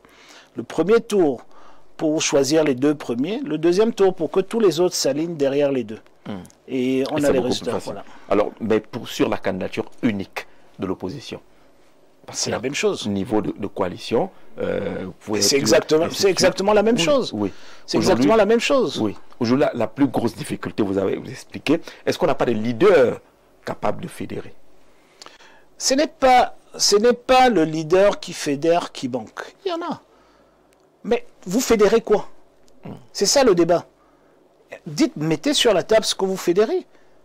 Vous comprenez? Si moi j'ai mes 65 000 scrutateurs aujourd'hui sur place et j'ai la capacité d'avoir mes 30 000 en plus d'ici la fin avant l'élection et que Jean-Jacques vient avec tout l'argent qu'il faut pour la campagne et tout le reste et que Madame Nadège vient avec toutes les relations possibles dans le monde entier pour le lobbying et tout cela. À 3, on fait une formidable équipe.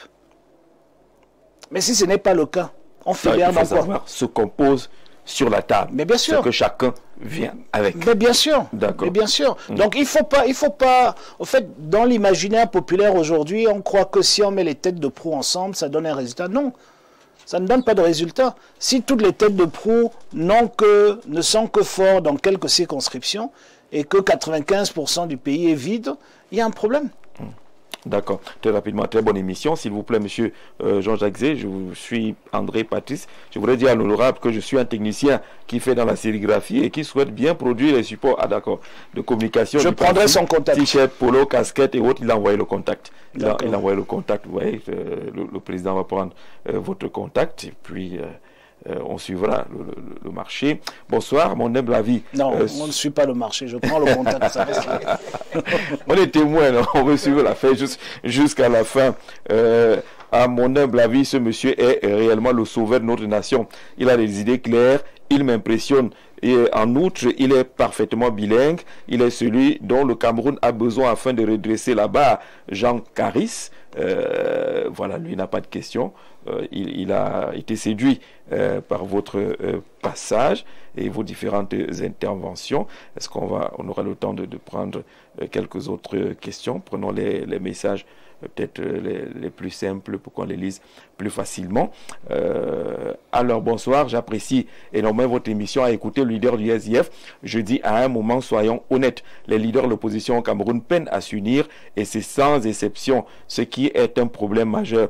Comment peut-on espérer un vrai changement quand ceux qui prétendent le porter sont incapables de faire front commun? Nous voulons un renouveau avec des personnes déterminées, honnêtes et prêtes à agir pas des opportunistes qui jouent un rôle sans réelle conviction. Patrick Etundi, qui dit que vraiment, à vous écouter, là, vous ne pouvez pas, l'opposition ne peut pas s'unir. C'est pas ce qu'il a dit. Vous avez... C'est pas ce qu'il a dit. Vous ne pouvez pas s'unir. Faut pas l'accuser, hein. En plus, tu as cité son nom. Non, il dit que à vous écouter, il a l'impression que justement, vous pouvez non, s'unir. il a probablement posé la question avant mon explication. C'était avant l'explication, je crois, lorsque je regarde un peu le timing.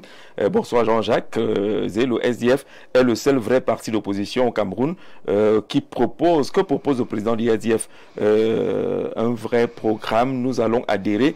S'il est donc inutile de parler du régime en place, car nous constatons les manquements. Que propose le SDF concrètement? En plus, monsieur aussi, je crois qu'il a répondu. Que fera le président du SDF face au Fonds monétaire international? Car pour développer le pays, il faut des moyens financiers énormes. Maître Meka Fidélis depuis Douala sur vos rapports avec l'institution de Brecon. Je suis tout à fait d'accord avec lui. Il faut des moyens énormes. Oui. Et vous irez au FMI non, en fait, il faut... je vais commencer en disant qu'aucun pays n'est allé en prison parce qu'il s'est endetté, mais il faut s'endetter de façon prudentielle et de façon responsable.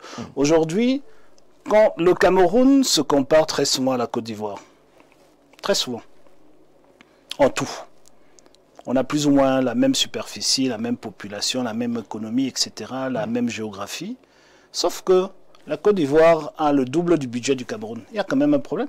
Oui. Il y a un problème fondamental. Et c'est pour cela que vous voyez les ponts sortir de terre chez eux, parce qu'ils ont le double du budget. C'est pour cela qu'il faut toutes ces réformes-là. Pourquoi on n'a pas ce budget-là? Mais tout simplement parce que nous avons un gouvernement qui est entièrement, je dirais, comment je peux appeler ça? C'est-à-dire que on n'arrive pas encore à comprendre que la politique est là pour faire fonctionner l'économie. C'est l'inverse. Quand vous êtes dans un pays où les plus riches sont des fonctionnaires, et quand ils ne sont pas fonctionnaires, ils sont devenus riches par décret, vous ne pouvez jamais vous en sortir. Et il n'y a aucune exception à cette règle au Cameroun. Aucune. Vous ne pouvez pas vous en sortir. Et donc, il faut absolument prendre le taureau par les cornes et inverser cela. Quand vous êtes dans un pays, regardez notre agriculture. Je me mets juste à ce niveau.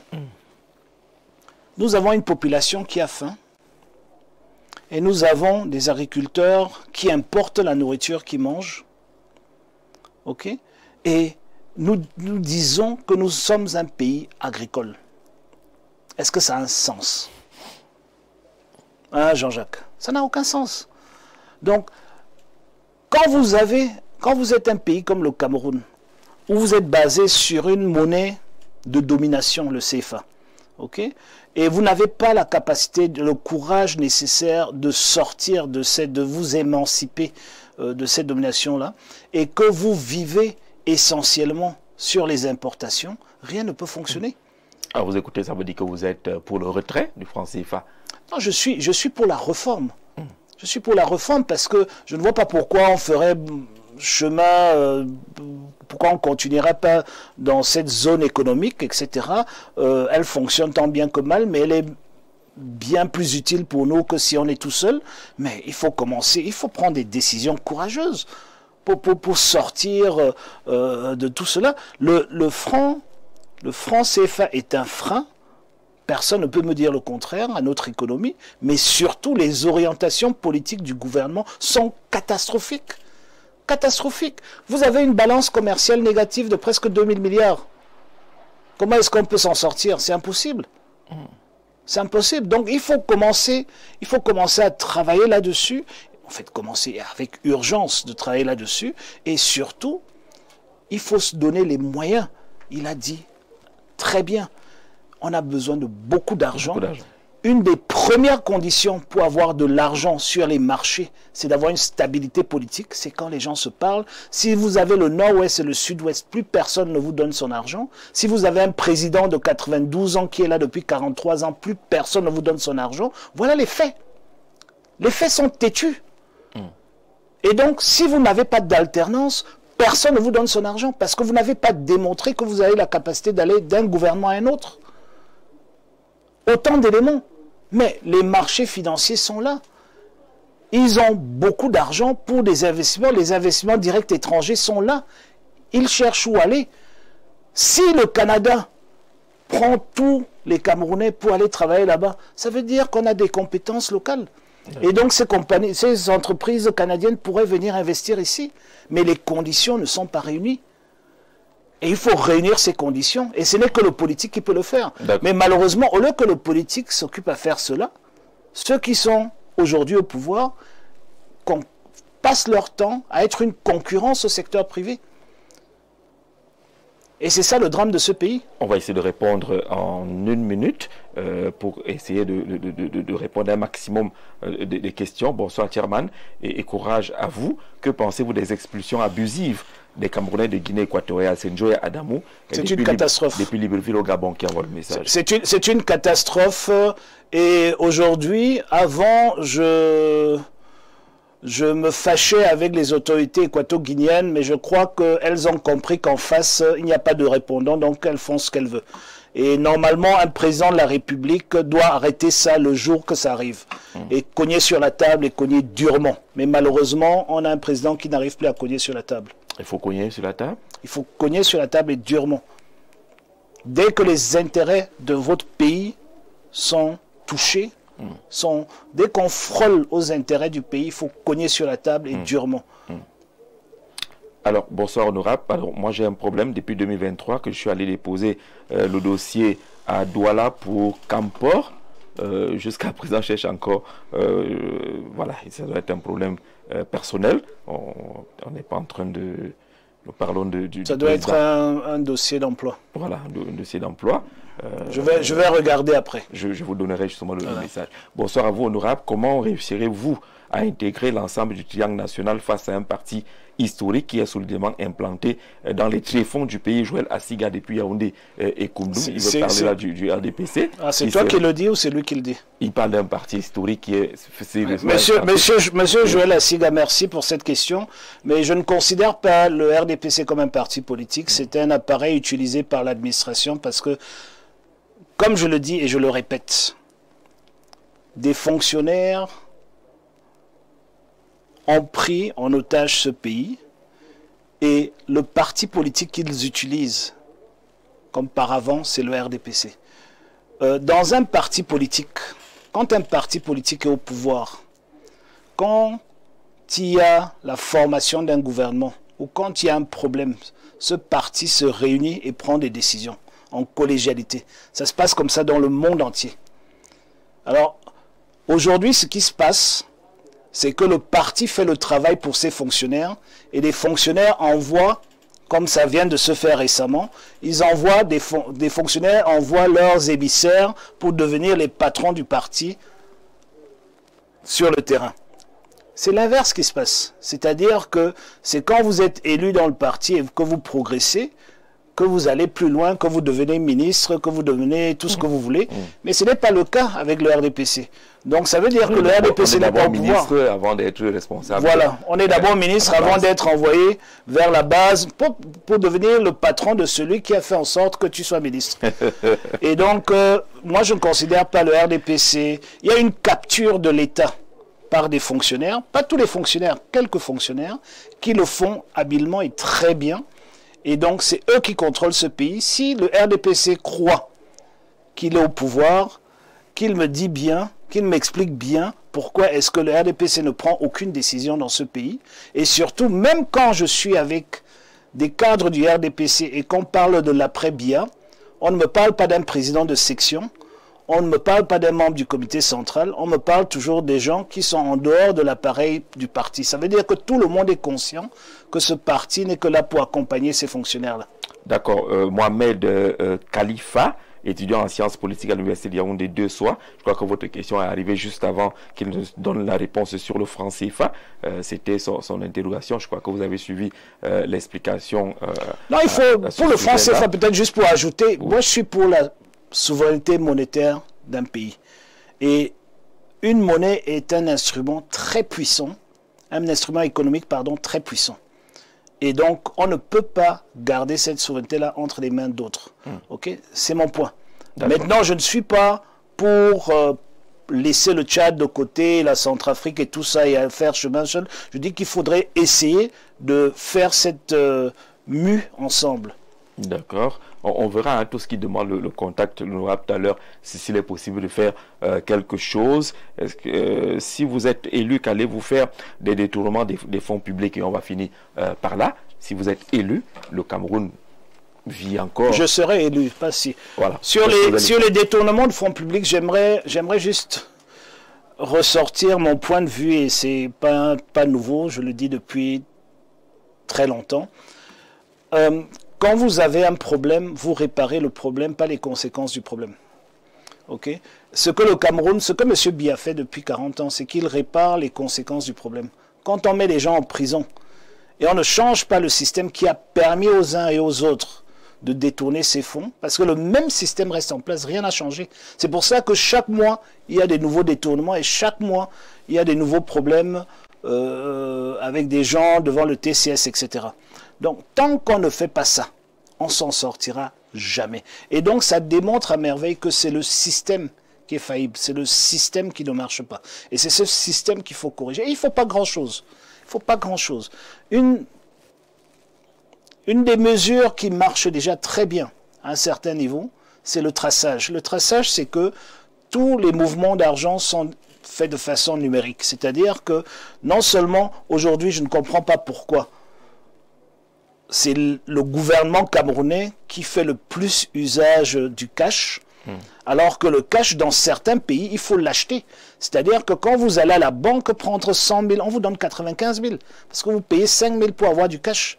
Déjà pour vous décourager. Deuxièmement, on devrait pouvoir tout payer avec son téléphone, sa carte, etc. Et on devait démocratiser ces modes de paiement-là, pour réduire le cash, justement pour faire le suivi des transactions. Parce que c'est le cash.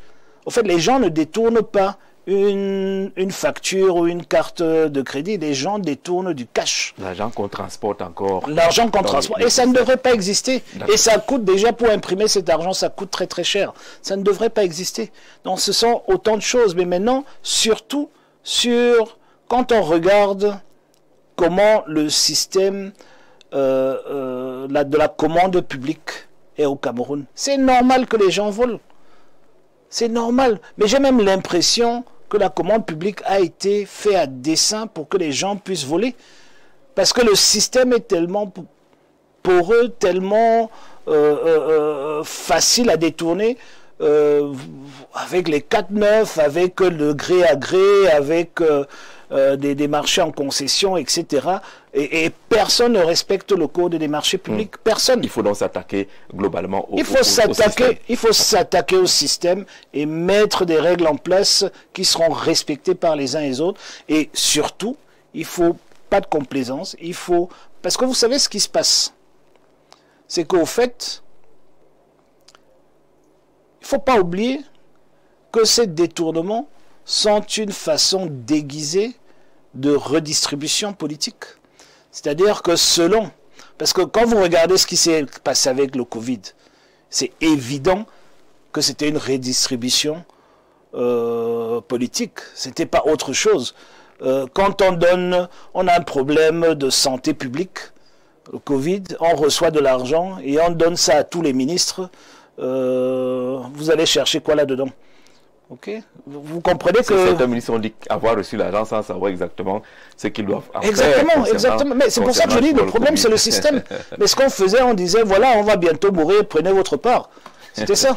Merci beaucoup, Président Joshua, aussi d'être venu à vous la parole. Merci, je te remercie pour l'invitation et merci aux téléspectatrices et téléspectateurs.